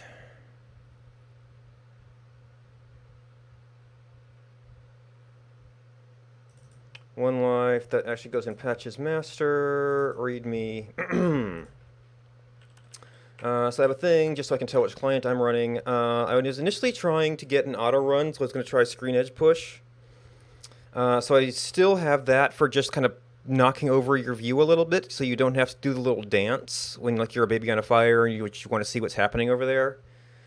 So I was trying to get auto run. It's currently on double click, because I got tired of clicking all the time. When I was running long distances, and then if I try to run through trees and find myself bouncing off against the trees. So I disabled that for the tall objects and other large objects. There's the shivering and sweat drop that most people seem to go out against. When you're doing important smithing stuff, and I'm actually kind of leapfrogged this again, but you will only click on people in their tile. Nobody can head block you. Now, you can't necessarily see it. There is a little hover thing, if you can hover over it, I believe, in that mode. Hints that take time, like fires going out, bread rising. It will say time plus. This I've run into some conflicts with, but you can do the open save field. Oh, hey, Nightbot woke up. You can do name completion for cursing and for other things. You will not trip into the next life permanently. I have modifier plus mnemonics. I mean, other people do like number keys or F keys. I still have to remember these sometimes, but it makes it a little bit easier for me to think about what that is without doing them all the time. That's support code. Even though I don't use it much, it makes sense to me that like things like pick up bowl, fill from well, or take bowl to well to berry bush. You can drag drop. So this is something I kind of interrupt with my other code. Yeah. So this is something I do mostly with my keyboard mode. So click is always click to move. The default mode is you can lock to interact to do with things, but this keeps you from like running across the map and going, oh, I picked up a bean pod, or I picked up the smithing hammer, I should put that back. Or sometimes I dumped a bowl of water on the Adobe pen instead of on the bush next to it. And then I have implemented a far more keyboard-based mode that operates on a cell level instead of a pixel level, which cuts down a lot of the errors on those things, because you have a key that moves and only moves, and a key that interacts with a tile, and it only interacts with that tile. And there's some hotkeys for backpack stuff. You can examine things that can't normally be examined, because, like, opening a door. So you can examine a door to see what you need to do to take it off. Hey, Rexy, thanks for the bits. Then I added a helm overlay because of that. When I was doing my single-player playthrough, I had to, like, keep going through all my pies to see what I hadn't eaten. So this is getting a little bit more cheaty, but it shows a green or red highlight based on what you've done. And then one of the more obvious extensions is that it puts a little heart over your close family, so mothers, children, and go out to grandmother, grandchildren. Even though it matters for gene score, I have not really done like the aunts and uncles and the stuff for men and the stuff that count for men. I might need to go back, but it has been motivating me personally, so I don't really pay that much attention to score. So yeah, it's a lot of stuff.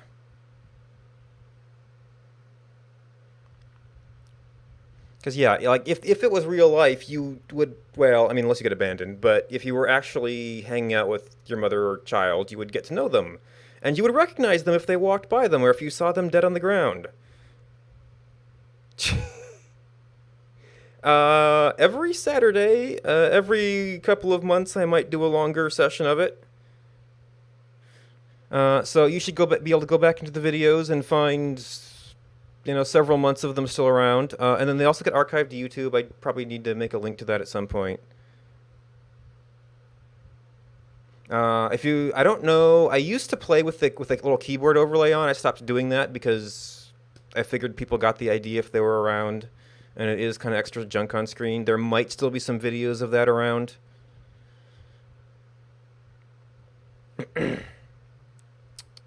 All right, did I actually commit this? Yes, I did. Yeah, there is that. I mean, you could make one. I just don't think that would be useful for anybody except streamers. And you've got tools to do that, so.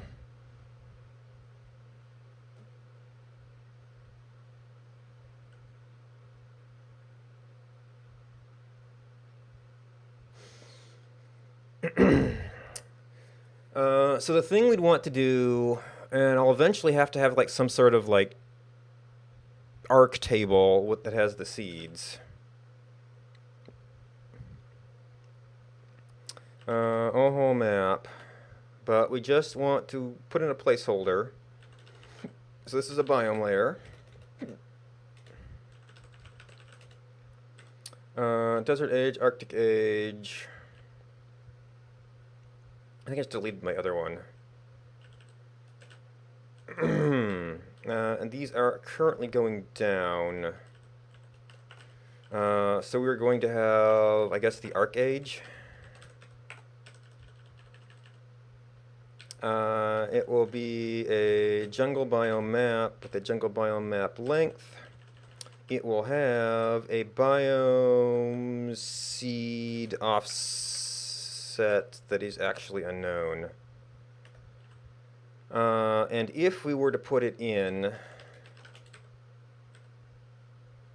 it would go here.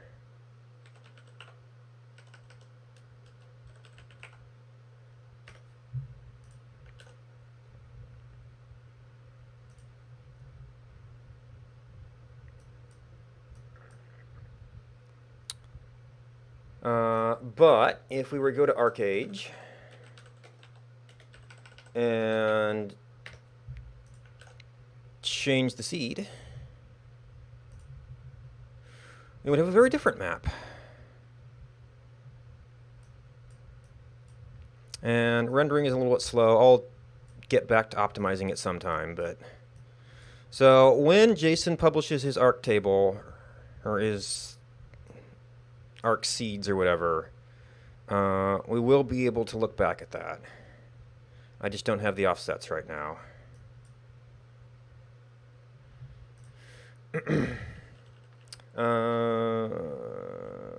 So this is when I may actually have to have a so this is just going to be completely off for the moment.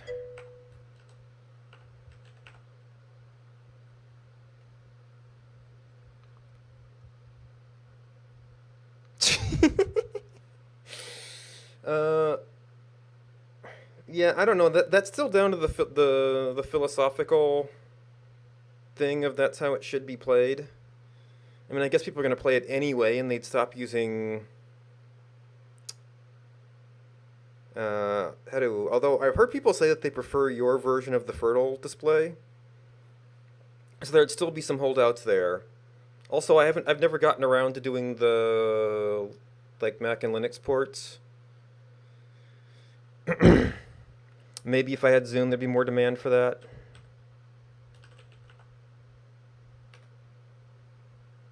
All right, what is my actual reason for layers control?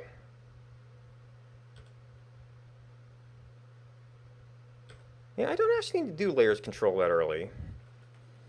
So that would remove some of the need. Well, no, I still need to get the order in the overlays object.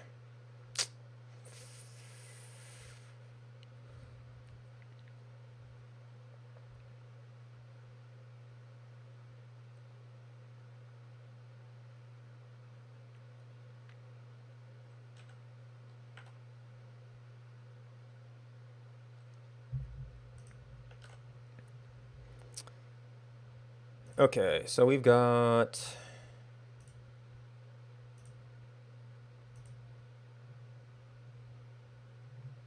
that. I could actually, well, I did all the in levels for it. I could actually, wow.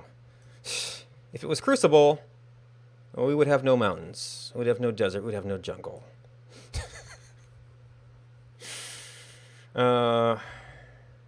I've considered replacing this with the soft rendering, so you could go outside of the rendered area, but Crucible's so dead right now. I'm considering I should even take it off. So I guess one of the things I could do is try to make this box time sensitive. Because eventually I would want to remove these. I don't know exactly when these changed. Once again, it would need more precise times. Is that the farthest? That is not.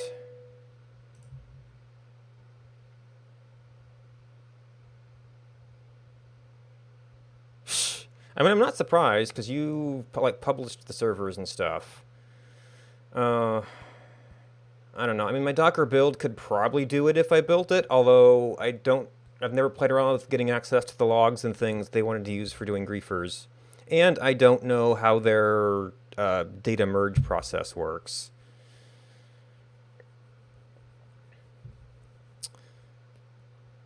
And nor have I ever set up anything for like doing the incremental updates and everything.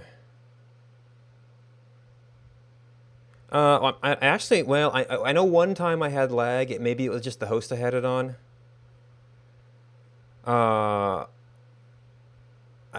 If you set up the build process, might be kind of one command just to get it running once you had a merged repository. But the client, you still have to deal with the client data updates. So there's a lot of work right now, and my attention has all been focused on getting the map working.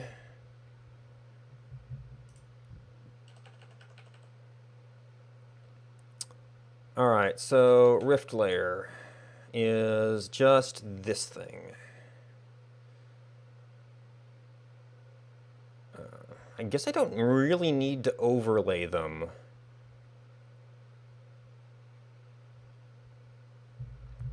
Can you update a rectangle? Or do they give you good means to do that?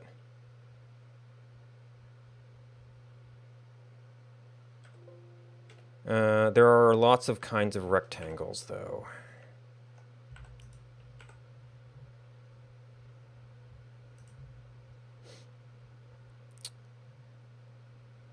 Nope. There are no explicit methods to do that. So either I have to manage hiding and showing these, which makes me a little bit nervous because then you might want something to do. What if somebody just wants to see the rift?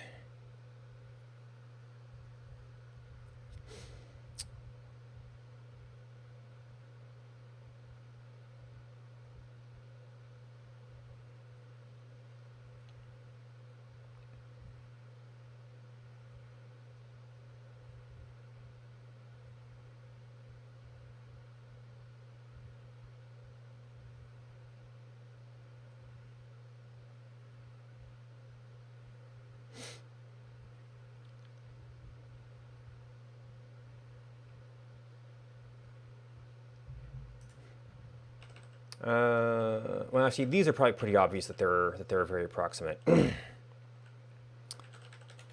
What would we do?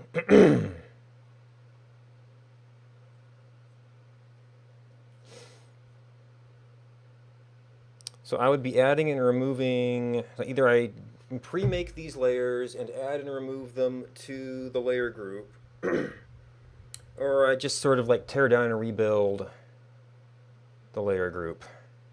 Although, all right, I would like to take a short break before I tackle that. Be back in a few minutes.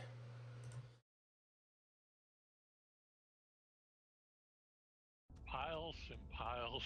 All right, science time. Or science. Aww. The platform is, however, facing up and trying to balance itself to the floor. Yeah. Raised Well, not all one. experiments are successful. What the hell is going on? This is the true form of Pinkun that I pretended I couldn't see. So, Pinkun was always by my side. And because of that, I was able to live out my dream of being a chosen one. I lived as a chosen one alongside the familiar I called a friend.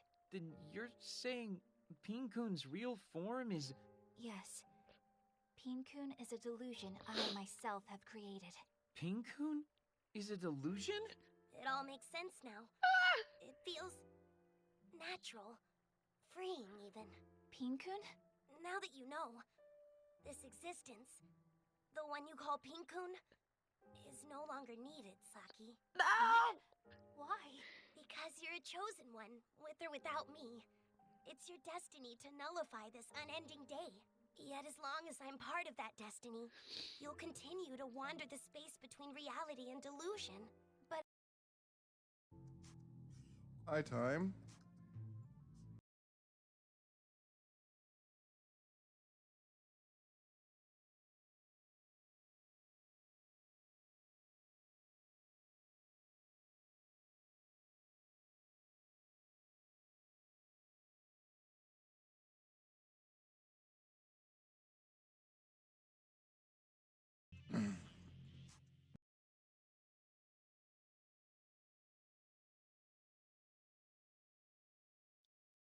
Welcome back, everybody.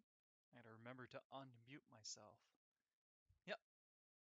Base dug out. All right, welcome back.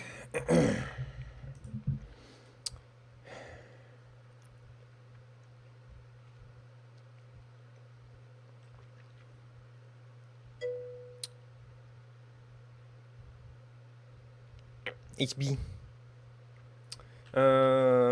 So I guess one way to handle this. No, I welcomed you back.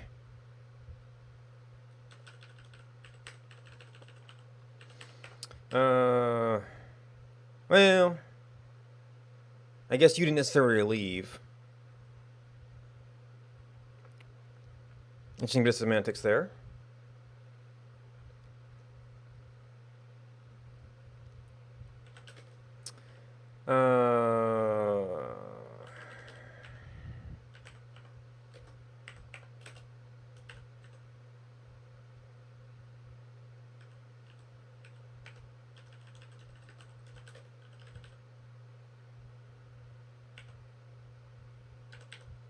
Actually, I might want a table for this.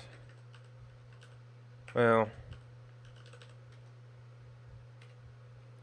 500.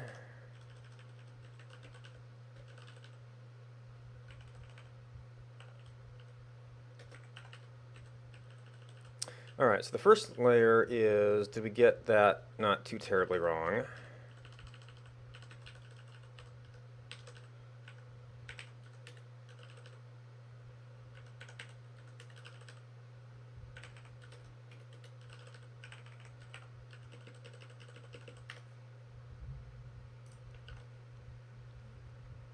Oh, and if we were making this current, actually, if we're not showing the faded, these would all be black. I guess we could maybe get that working first.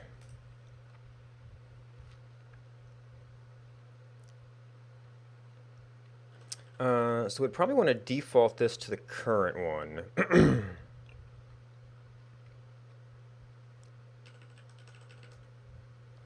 And we called this space by time.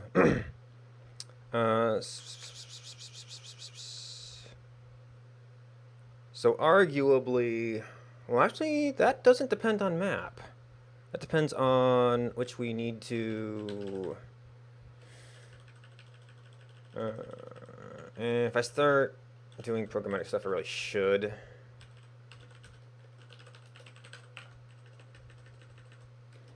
Name these things, which I haven't actually done with some of the others.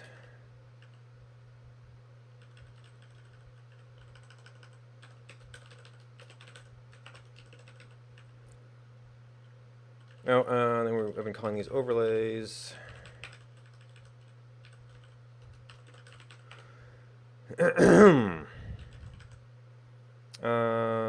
By time.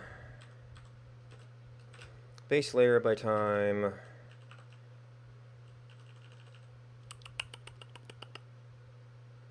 So this is there might be a thing to remove all. And I don't know if there's a way to remove all base layers. But there might be a remove all from a layer group.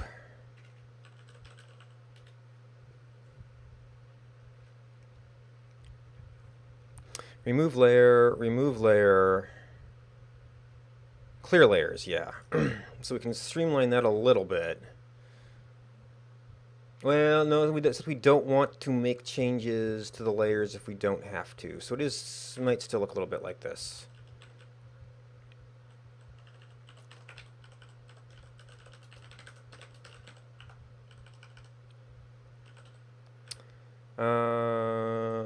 Target layer, I need to get timestamps for this.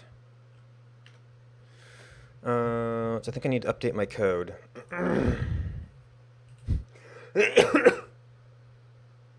Not offsite.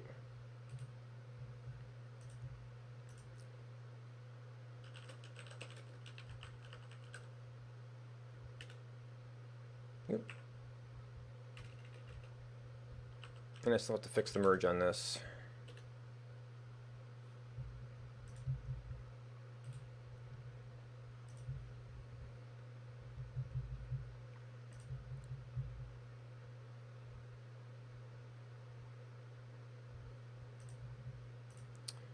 Repository.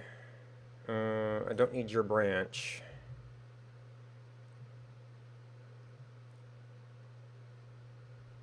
Leave spiral jumps, set barrier radius. I'm not sure when this actually went live.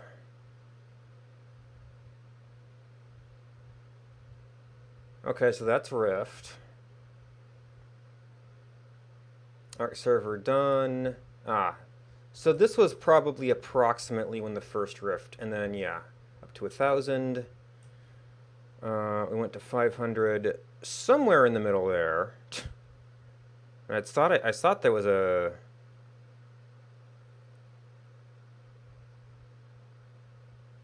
Maybe we can find it in the more detailed messages. Oh, yep, there we go. So this will be approximate times.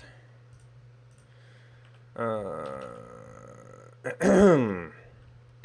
guess I could grab the actual layer objects here, since I've named them.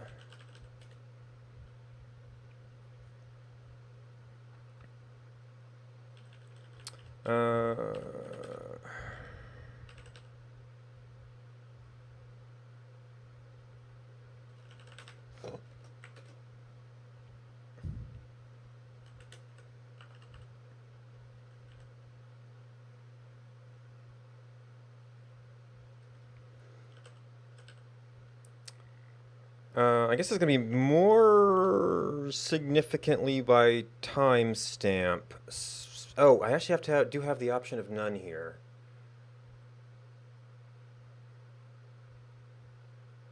There's plenty of times with no rift.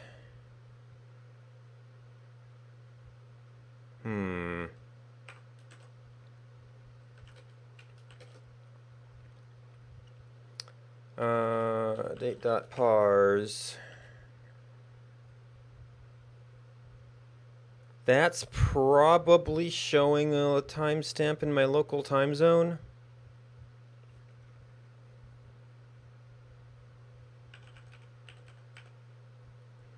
Oh, this is the start time. That's what I was doing for the layers. So that might work.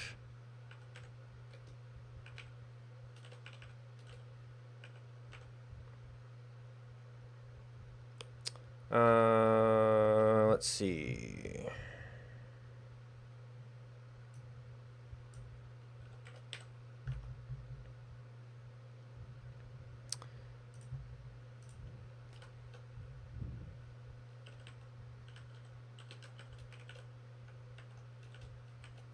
All right, so that gets us that timestamp. If I put... Nope.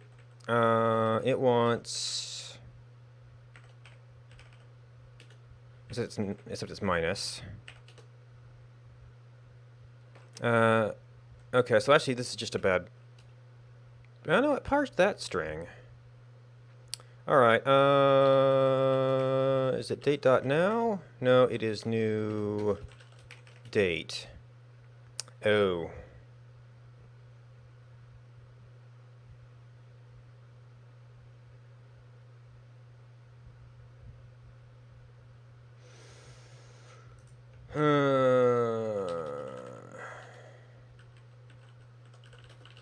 How can I specify a time zone? Without... Okay. I guess I could write that out. I just don't like to. Date string... UTC... String format, date only... Okay, so for this format... we want just a plus minus.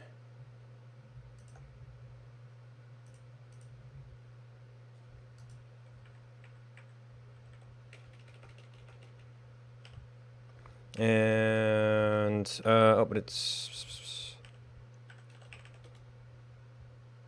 Okay, so that gives us... 936, oh. Okay, yeah. So that's the default time zone for it. And since I'm currently viewing this in that time zone, I'm going to assume that is the time zone that I'm getting these things in. Oh, well, that's interesting.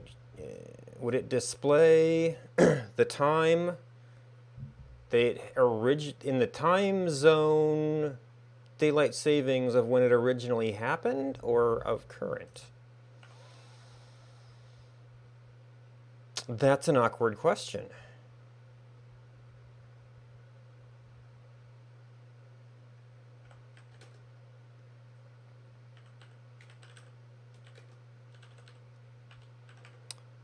So this is the start milliseconds. We don't have, there is no,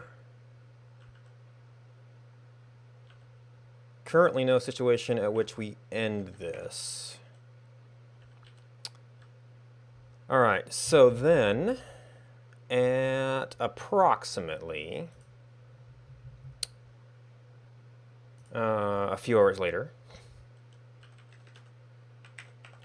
23:06. I mean, seconds is actually kind of pedantic here because it's not actually when it happened. We went to Rift 1000.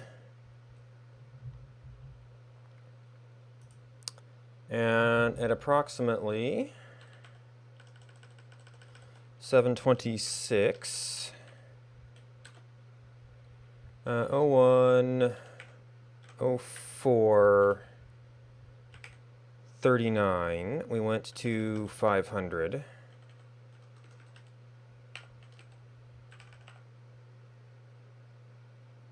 Oops, I deleted too much there. And at approximately... did he do this as part of a batch of other changes? Now supports optional map wipe trigger. Well, he can live change this. So this may have gone out with this update.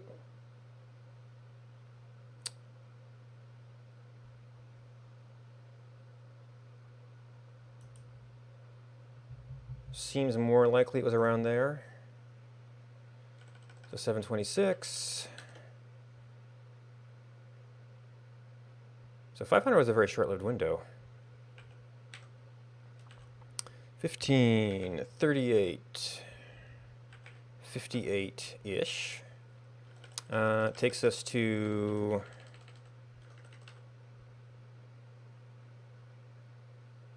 354. And I have syntax messed up somewhere.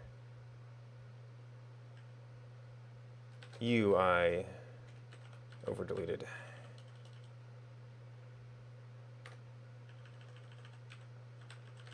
By time, rift layer by time. So this we could just do as a straight up loop. Oh, this went greater than, because it knew it could do that. I put that in order, so we'd actually need to do a reverse traversal to use starts in that way.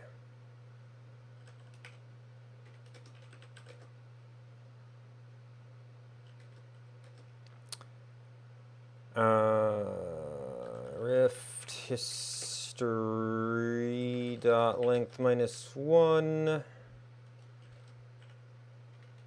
greater than or equal to 0.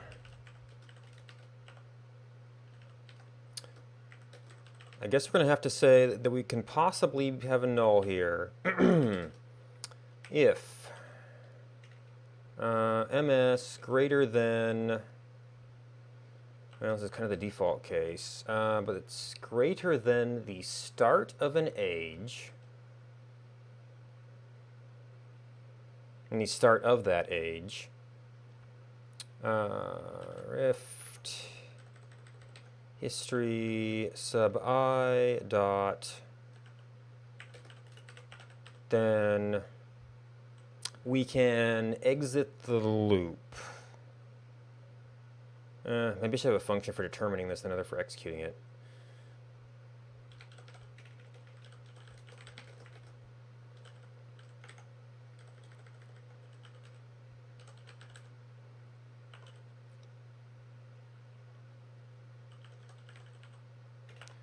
Break. If none of those apply, oh, wait. If we start at the end and time is greater than the start of it, then it's that layer. If we get to the end and time is before all of that, then it should stay null.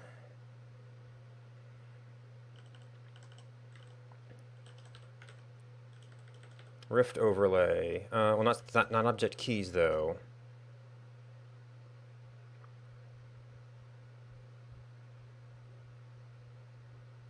Okay, so this is actually going to be another...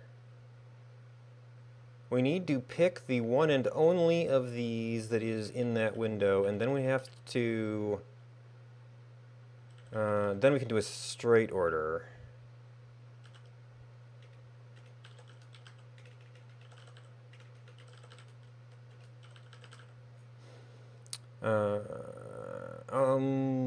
No, because I don't want to be doing... It's like I can clear and reset, but I want to know that it changed.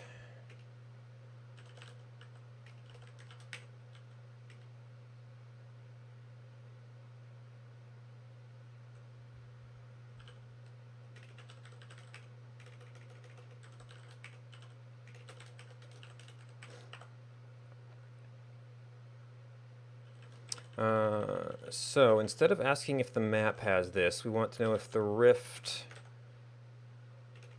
layer, rift overlay has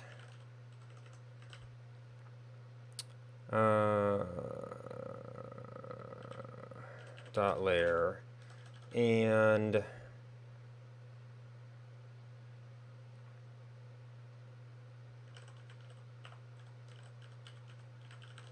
dot layer, then remove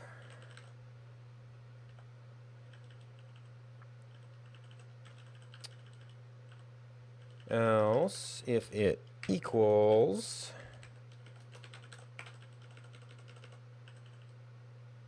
add it. So this checks for a mismatch in conditions.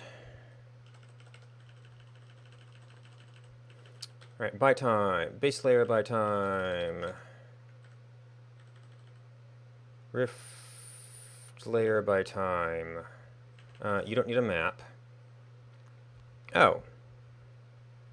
Well, having it set to the same date now is probably fine. Base layer by time. You do not depend on the map, though. Oh, I still have to fix that thing.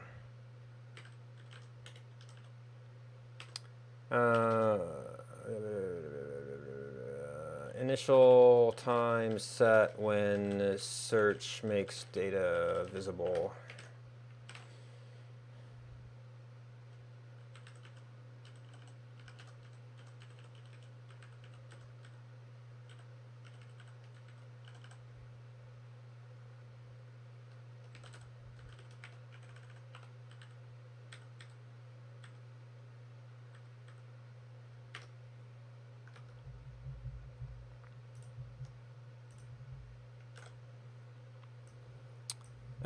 Okay, so we only see one. And actually, over the past 2 days, this should actually... Oops. Cover some of this.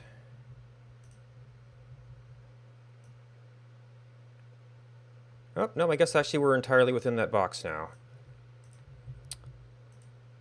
Well, or it's not working. There's that too.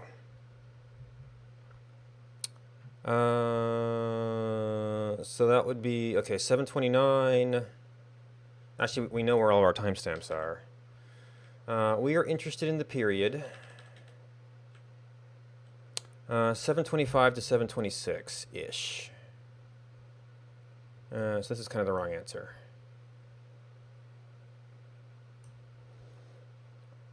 And that's like 2 or 3 days. 18 to 15. Give me like 3 days.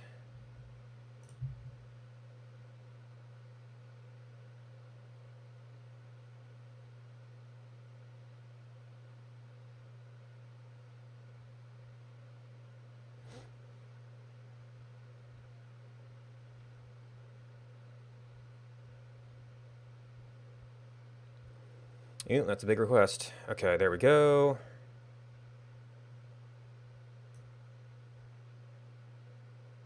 Map dot up. Yep, I didn't actually update that. Okay.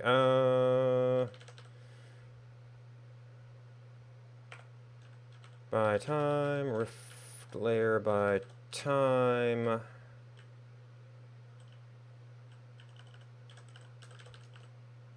Rift overlay, rift overlay.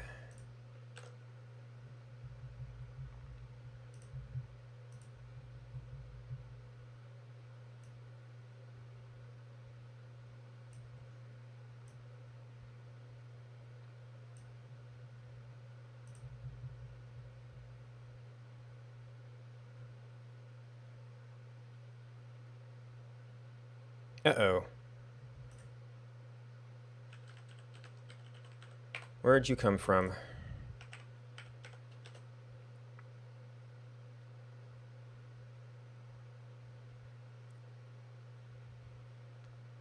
Okay, so that didn't reload for some reason? Guess I reloaded too fast?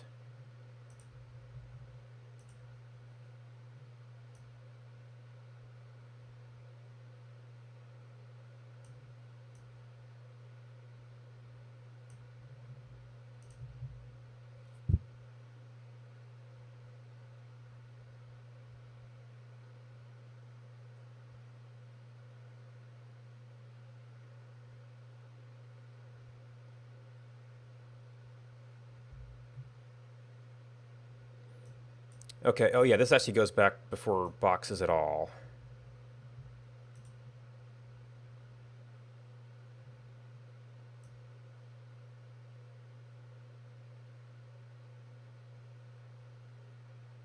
Well, this goes a lot back before boxes.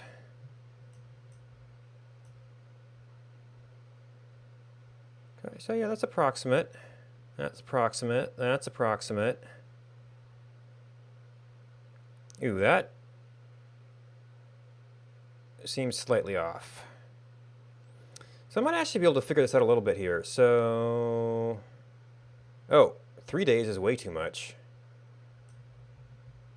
We're getting back to 24 and 5. We get a, so we got a little bit more precision. Well, it doesn't actually make this thing bigger. Actually, I do need to know when this stuff is happening. All right, because this is those timestamps.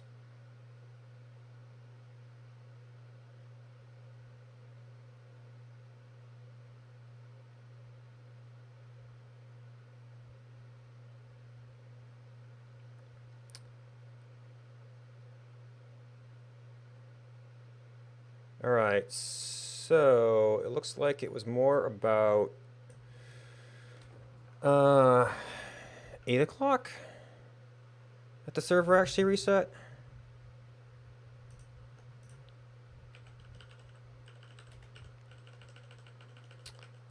So Rift 250, that's 18, that's 6. Yeah, that's more like somewhere around there.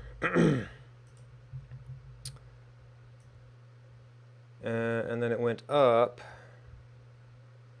I might need to get a smaller period to get this precise, but right around 2 something. Wait. That's our first box. Can I? Nope, I can't get mouse controls on this, or keyboard controls. This is like kind of carpal tunnel inducing to do this precise. Okay, maybe that was the other box. It's a small box, big box. 11:31. Yeah, 25. 11:31 p.m. Oh yeah, 23. That seems pretty close. Can I get to? I could probably do all of these. So we think it's around 7:25, 2000.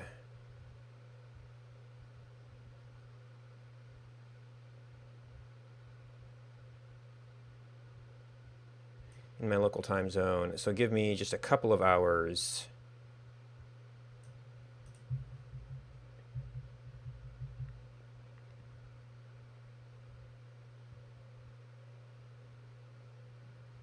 Oh, that didn't properly set? That's 7:26, not 7:25. Okay, I might need an extra hour there.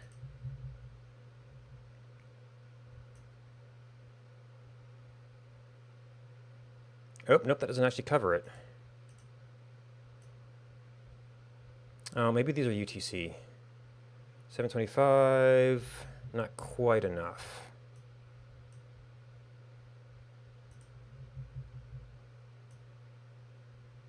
That doesn't include a box change at all.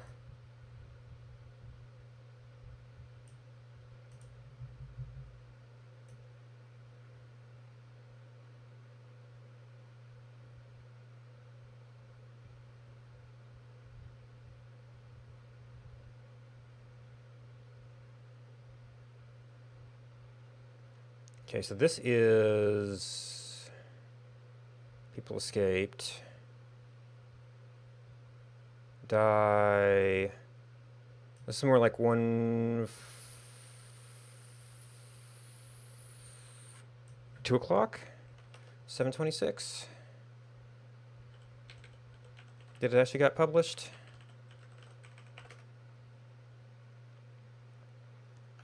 But you know, I'm on, that is, yeah, that's just 500. I kind of missed going to the big one, which should have been late 725.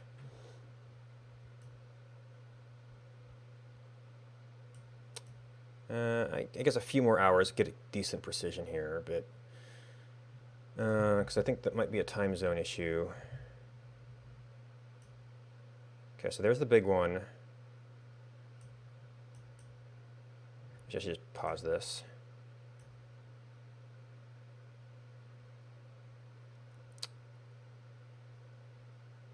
Not clear that was a reset.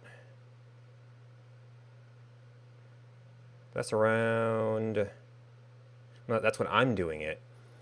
Was there a reset around here? I mean, it's nothing. Not okay. He just expanded the box there.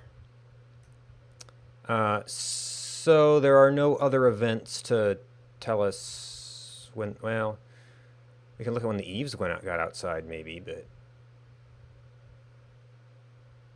nothing that really says when the floodgates open, so to speak.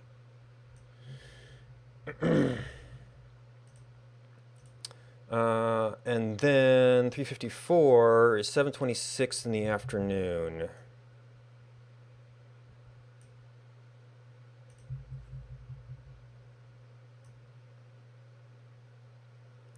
Which probably involved a server reset that I'm not seeing there.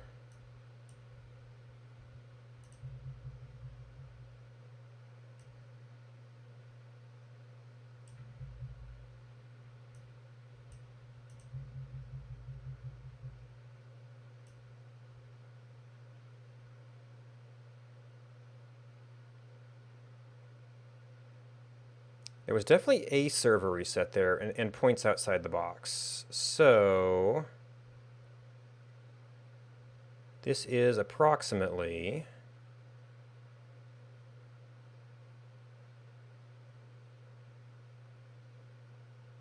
not quite 5:15. 5:30?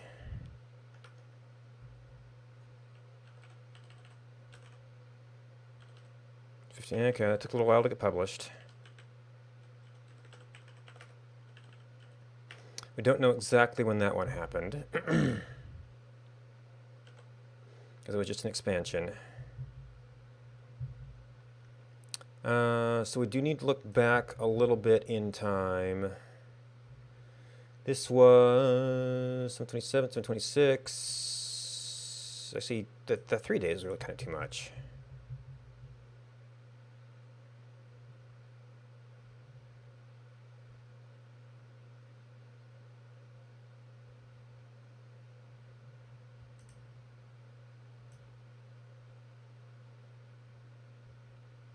Okay, that was an old history in the box. Bigger box. Bigger box didn't last very long. Smaller box, smaller box. Seems pretty good. Now, all of these 8s become black because we don't have to show old boxes anymore.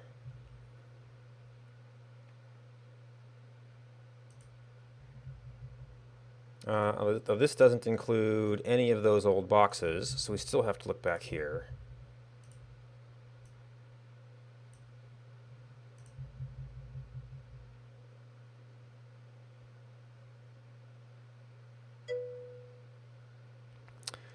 So there is a game called 1 Hour 1 Life, and the developer has the source code allowing me, well, it used to allow me to generate the map with the same code.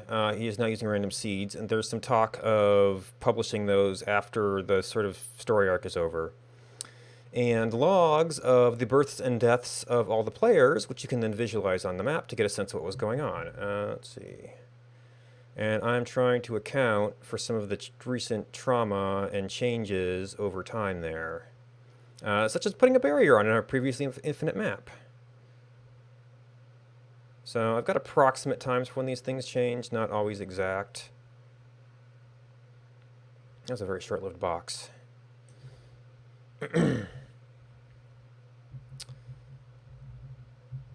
And one of the problems I'm dealing with is, it might not actually be in this time period. Oh, yep, there it is. Yeah.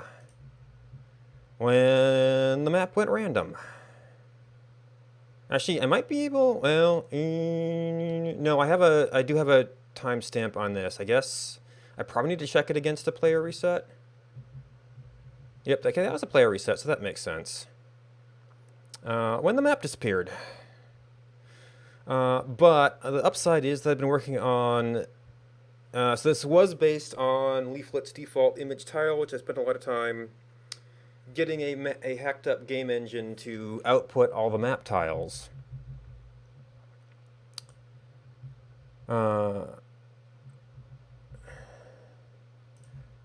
To do this, and I even got some screenshot stuff going, so this is like all no longer there. But what I've been playing around with is client-side rendering so that I could get down to this detail level in other parts of the map. So I've been working on client-side rendering, which is interesting because it gives me a very cheap way to go back into previous ages of the map, although it's quite slow. So if you look like over here, we added the jungle biome in one of the updates. And then we added the desert biome, so that didn't used to be there. And then we added the Arctic biome. And this part of the map actually predates the life logs being published, so you can't really see any stuff in context here. There's an old map image about some roads and stuff. I might want to see if I can track that down and do an image overlay onto here. And that will also tell me if this is generating the correct biome assignments.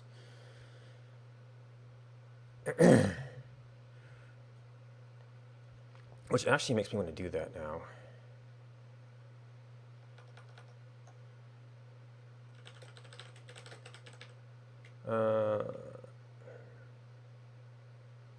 Oh, this is the wrong context here. I do need to fix that stuff, but or fix that merge. And thank you, Tobias, for the follow. Oh, but I still haven't fixed some of the initialization problems.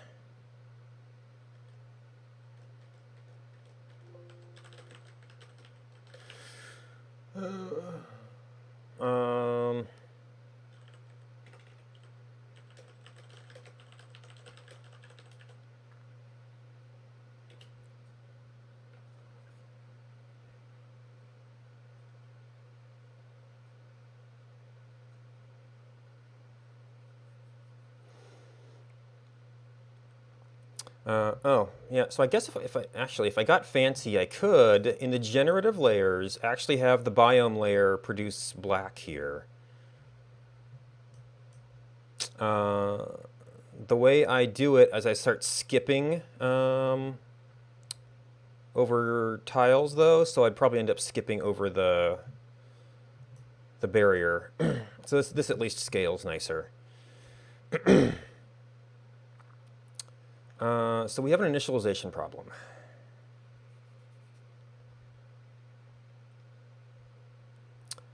So there are particular situations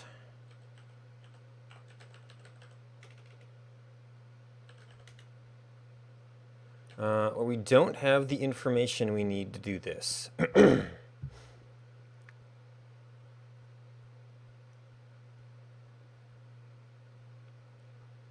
Because it's not on the map yet.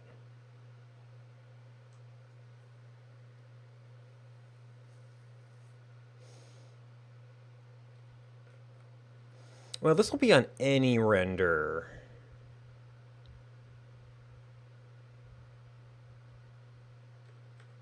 So this is set data. So this is actually the particular point of interest here. Because when we fetch the data, update our layers so they can render properly, and then add them. So in that case, we can manually do this. And this even has the map, so...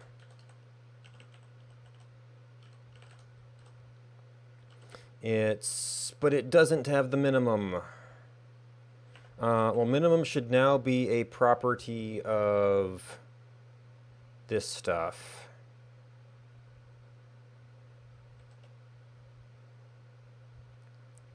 So say point overlay dot options dot min.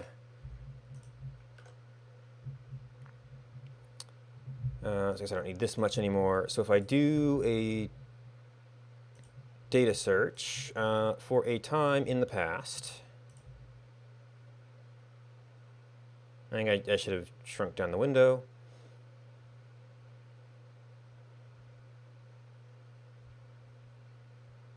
Then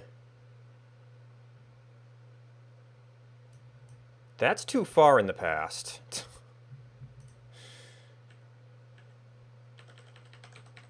So we got a 0 there apparently.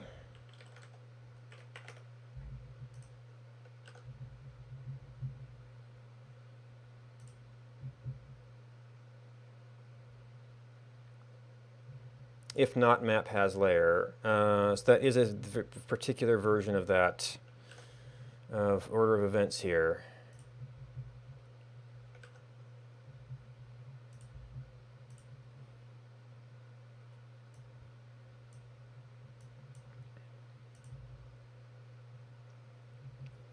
Okay, object.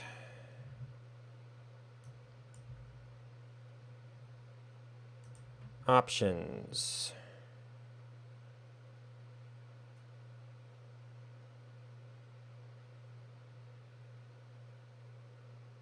What? Now, this maybe have been mutably changed since this happened.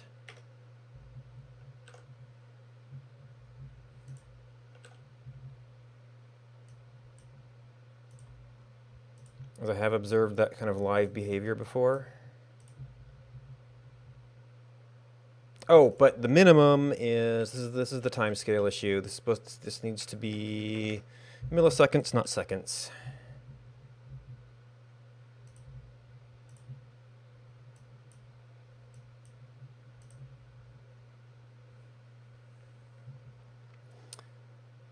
Okay, so we do correctly set the base layer there. Is that going to be a problem for the Rift?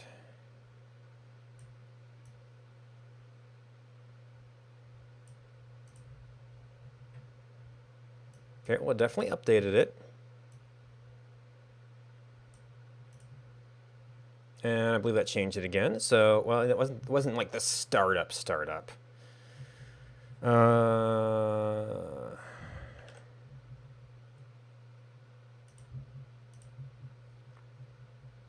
Although the Rift layer is already on there, it doesn't need the map. So that might be okay.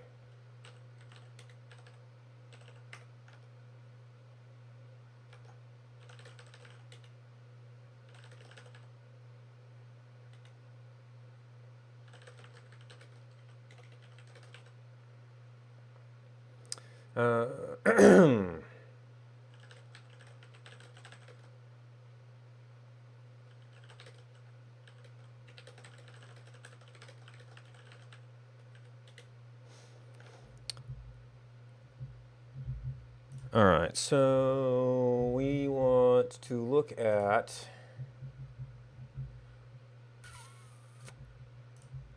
search. Oh man. Main forum map. Very, very old. I might just end up having to ask around for this.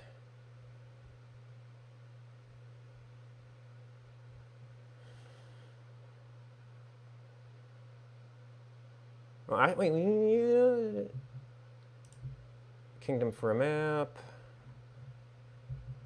No, because these are going to be very, very old posts. Does the map ever reset? Map of villagers and roads on server 3. Right.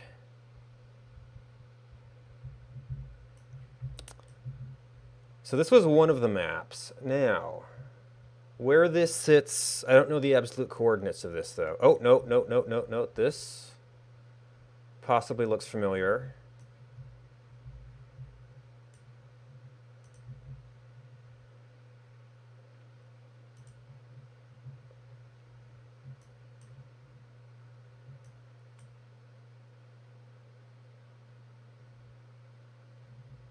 And I put labels over some of this stuff.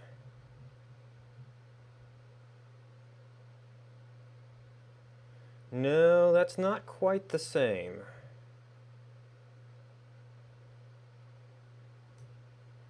Now that could be either be my biome generation, or that could be not that part of the map.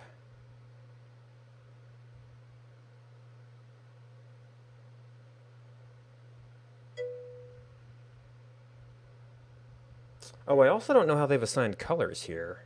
Oh, so this is actually a mountain. Or that's a mountain, I don't know. Or these are completely random colors. maybe that would be a mountain, I don't know. We know this is green.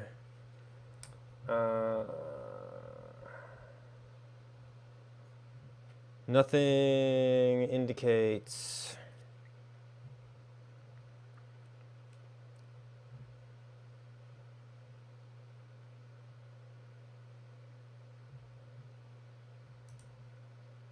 Is this still around?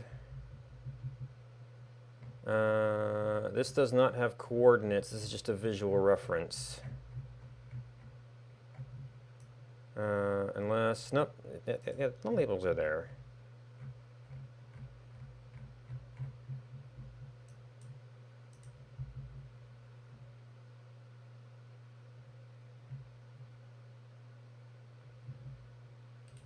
Oh.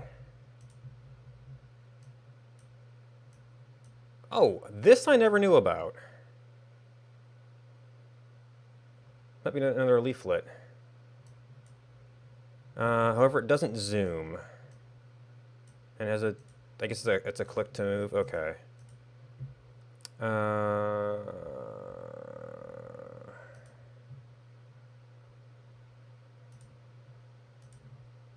Yep, that's negative. Lost 0.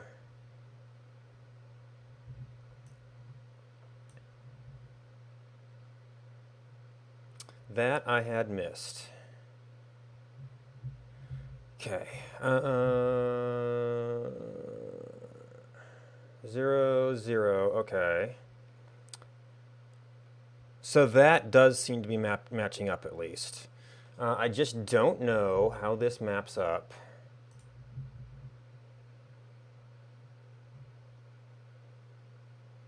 You can find a biome map here.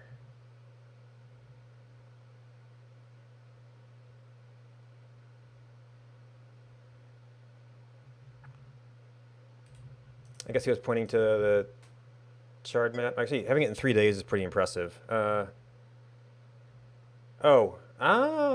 Somebody else is playing with a screenshot mode.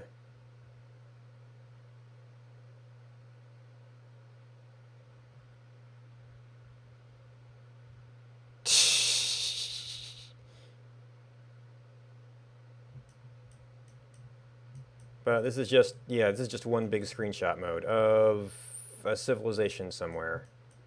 So it's actually got some stuff in it, which is cool.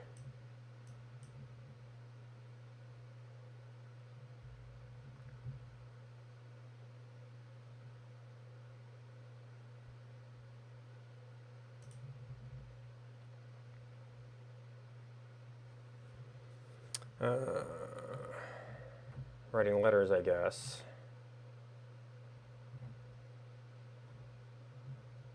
Oh man, this is a big thread. I don't know if anybody posted actual coordinates though, because like they've got the biome map. That almost looks like it could have been pulled from there.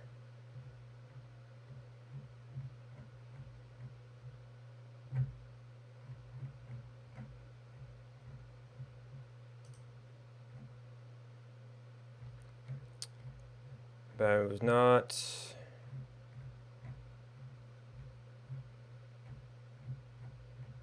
seeing a coordinate translation.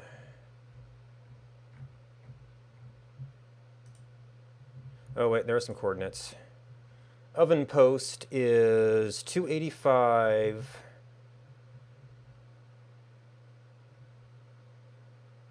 $6.19. Oven post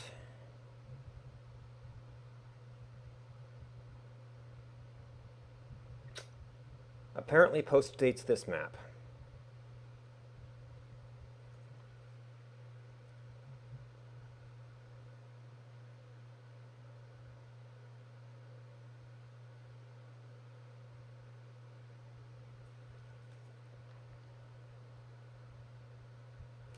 So this isn't quite a match.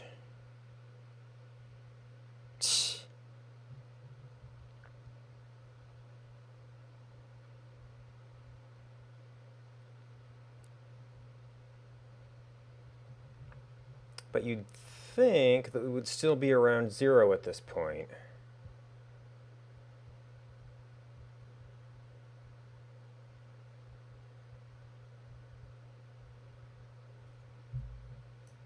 I also don't know this area as well as I know the later versions of it.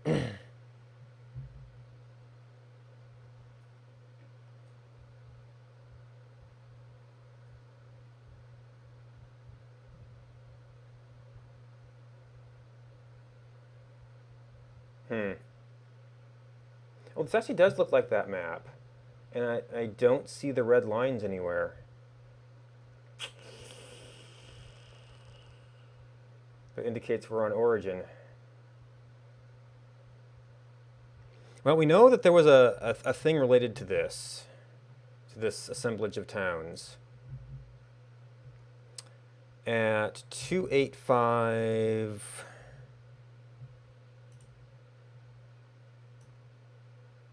.285 negative 619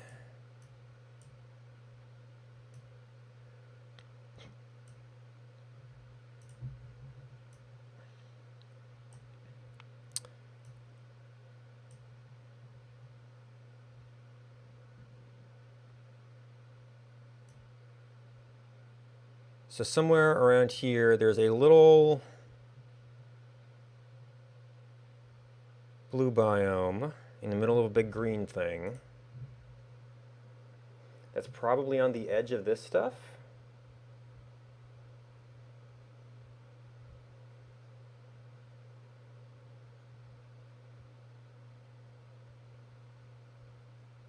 I don't know what the grids, well, we've got this. So the grid scale is at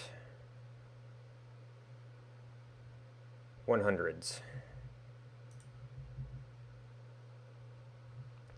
Whereas these are at 40s. Well, I actually cut out to 1000s there, so.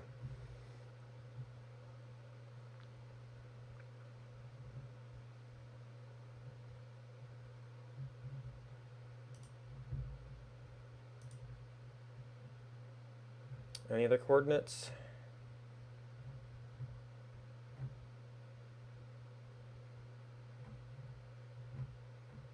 Not seeing anything.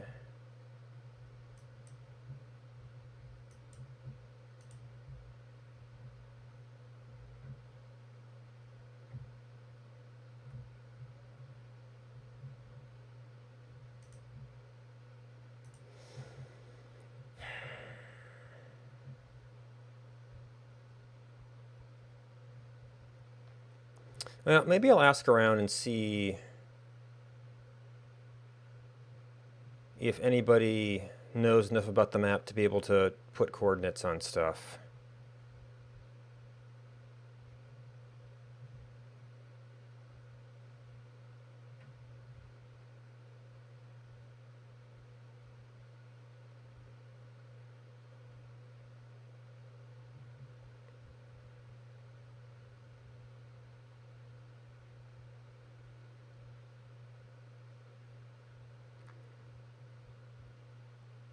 I'm not seeing that little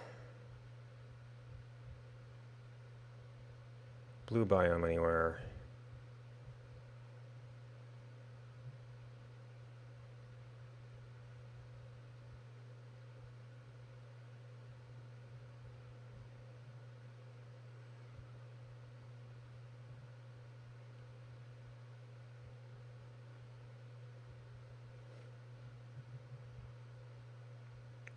Showing major structures. I don't know if there were any updates to the image itself.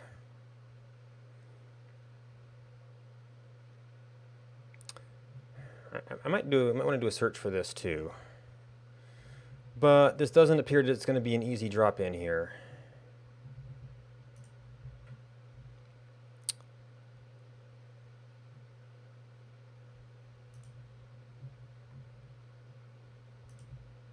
All right, well. And I was probably searching for something else, but unless I've reloaded. The beginning of our time is before uncertainty, actually. But that's kind of what we got now. We've got a bunch of people in the box, a couple people outside the box, and over in the tutorial area. And, well, it's not particularly useful. And the ability to look at some historic maps.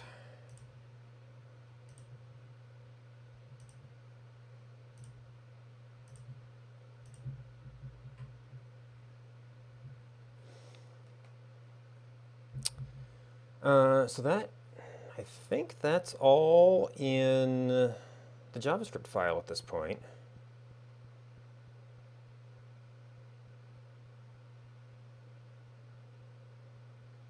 I don't know if I could ever do something with that in the data filtering. That'd be one way to break down the time thing. But anyway. That's a pretty good wrap on a set of features. Next time, Wednesday, probably want to go back to wrapping up procedural generation.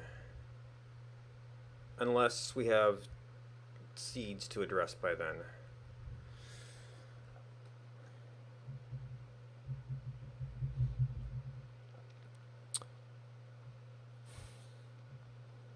All right, I want to get set for next time. Thanks everybody for watching and hanging out, and everybody who and Rocky for some bits, and everybody who hosted me.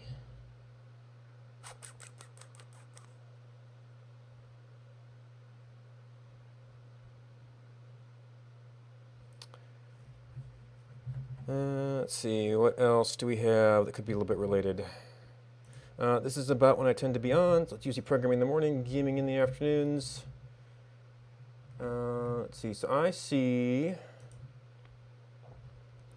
somebody also playing around with some JavaScript, well, some JavaScript stuff. Looks like, actually I'm not sure if this is like RC old or RC cold. He's playing, he says he's doing an event loop simulator in JavaScript. So if you're looking for someplace cool to hang out, thanks for hanging out with me, and till next time.